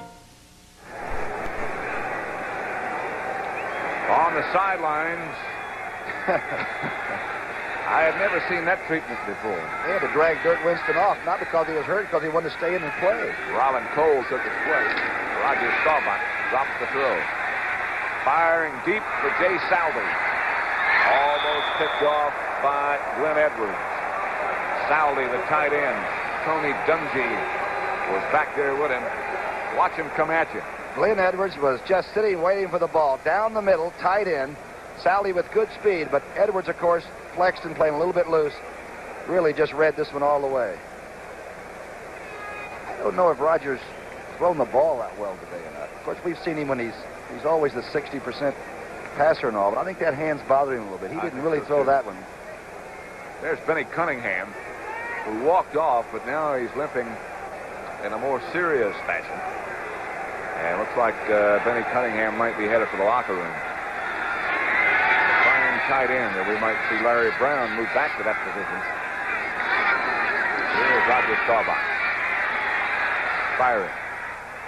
It is picked off by Dungy. The Steelers come up with another interception. The pass intended for Jay Salvi. And Tony Dungy made the interception. And Mike Wagner's no longer back there. He's had the back injury this year. They thought the secondary with Shell out now might have been weak, but this is a very jubilant young player, Dungy, who is a pretty good quarterback if he's called upon. There was a time when he was called upon. 3 minutes, 13 seconds left to play in this game, and the Steelers lead 28-13 over Dallas, and they have the football. It is still Bradshaw at quarterback. Randy Grossman has taken Cunningham's place at tight end. Bradshaw gets to Harris. Franco barrels straight ahead for 4. Bob Brunig made the tackle. You know what I'm thinking? I'm wondering if the old men down in Washington are watching this game, the McDowells and the Brundages, and those people thinking, hey, we got these guys coming to our ball yard on Sunday afternoon. And you know Conrad Dobler and his group are looking on because they already won today. The Cardinals, I mean. And if Dallas loses, that means that St. Louis will be just 1 game behind the Dallas Cowboys. And the Cardinal schedule from here on out is much, much easier than what Dallas faces. Pitch back to Harris. Franco cuts inside, cuts down close to the 30. Not quite a first down, but almost. You see the Blyer block that time? Knocked D.D. Lewis straight over backwards. Well, let's see. I didn't see it. All right, watch to the right of your screen. It's a show and tell. Watch number 20. I've seen a lot of 230-pound backs not do that.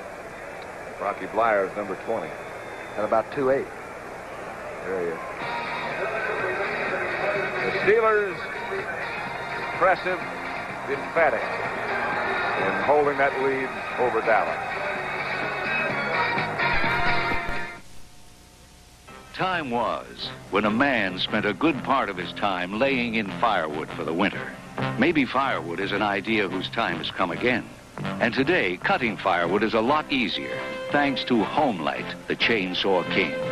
And now is a great time to buy your Homelight, because if you invest in this Homelight XL right now, you can save $30. And on other selected models, you get a free carry case. From Homelight, the Chainsaw King. Hello, everybody. This is Lowell Thomas. Alaska. Tough on people, tough on auto parts. So we took Motorcraft heavy-duty batteries, oil filters, and tune-up parts to Alaska, testing them in 50 GM, Chrysler, and Ford cars and trucks. After 6 months of Alaskan pipeline country, less than 1% of the parts couldn't take the punishment. No matter what you drive, wherever you drive, ask for Motorcraft auto parts from Ford. Tested tough in Alaska. So long. Somebody's listening to us. And we say hello. And goodbye. Third down situation as Blyer goes in motion and Harris goes behind him with the football. Franco Harris to the 25, another Pittsburgh Steeler first down, stopped by Cliff Harris. Stock. This Dallas defense only allows about 114 yards rushing per game, and Franco's got 179 yards by himself, and Blyer's got another 40. Franco Harris comes out to the acclaim of the crowd. We've been wondering where Phyllis is. Actually, she's back in the studio with Benton Irv. I don't know how they worked that out, but that's what happened. We're out here on location. We have no control over things. The Celebrity Challenge of the Sexes tonight at 8 p.m. Eastern Time here on CBS, featuring Farrah Fawcett Majors and other celebrities of much acclaim. Don't forget that tonight, 8 o'clock. 1 minute left to play as you look in that Steeler huddle, and they're confident right now.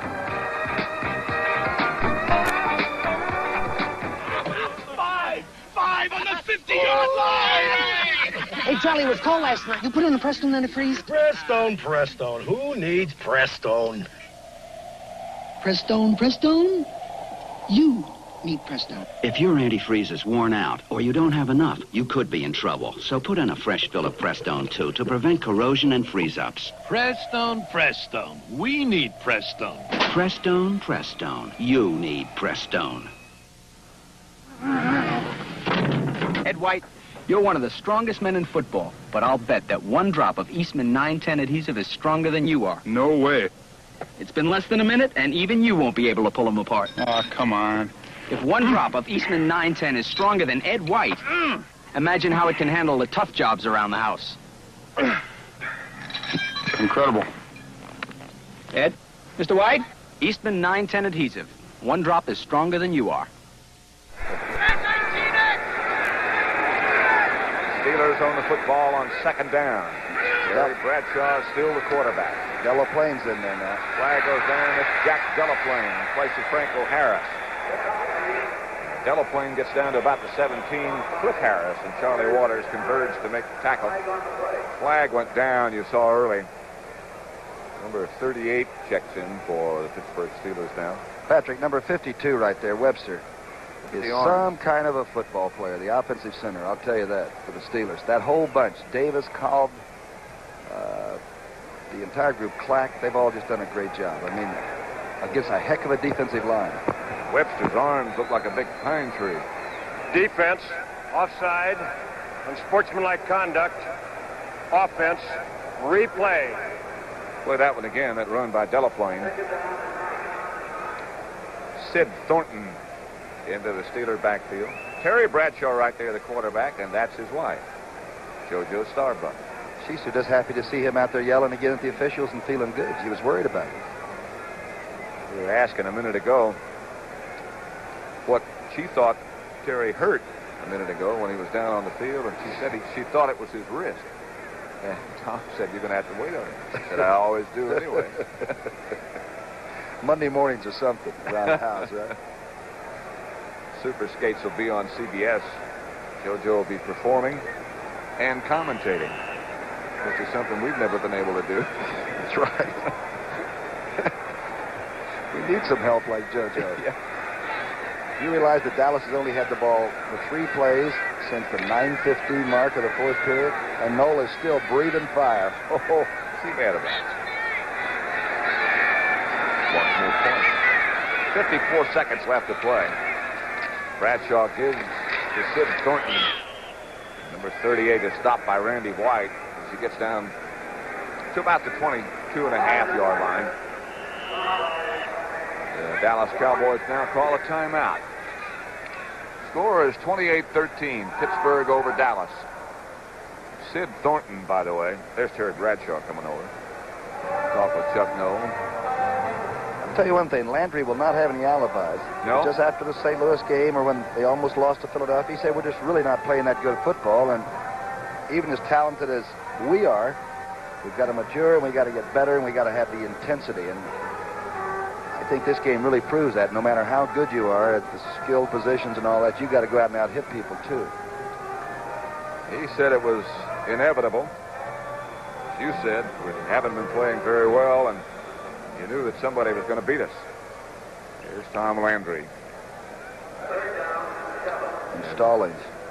Gene Stallings, yeah. That's Terry Bradshaw, of course, back into the offensive huddle for Pittsburgh. 42 seconds left in this contest. The Steelers have the football. 3rd down. Bradshaw gives to Delaplane. Jack Delaplane scoots to about the 16. Randy White chased him down. Not a first down for Pittsburgh. And again, Dallas calls a timeout. So with 31 seconds left to play, it looks like the Steelers got this one locked up. 28-13 they lead.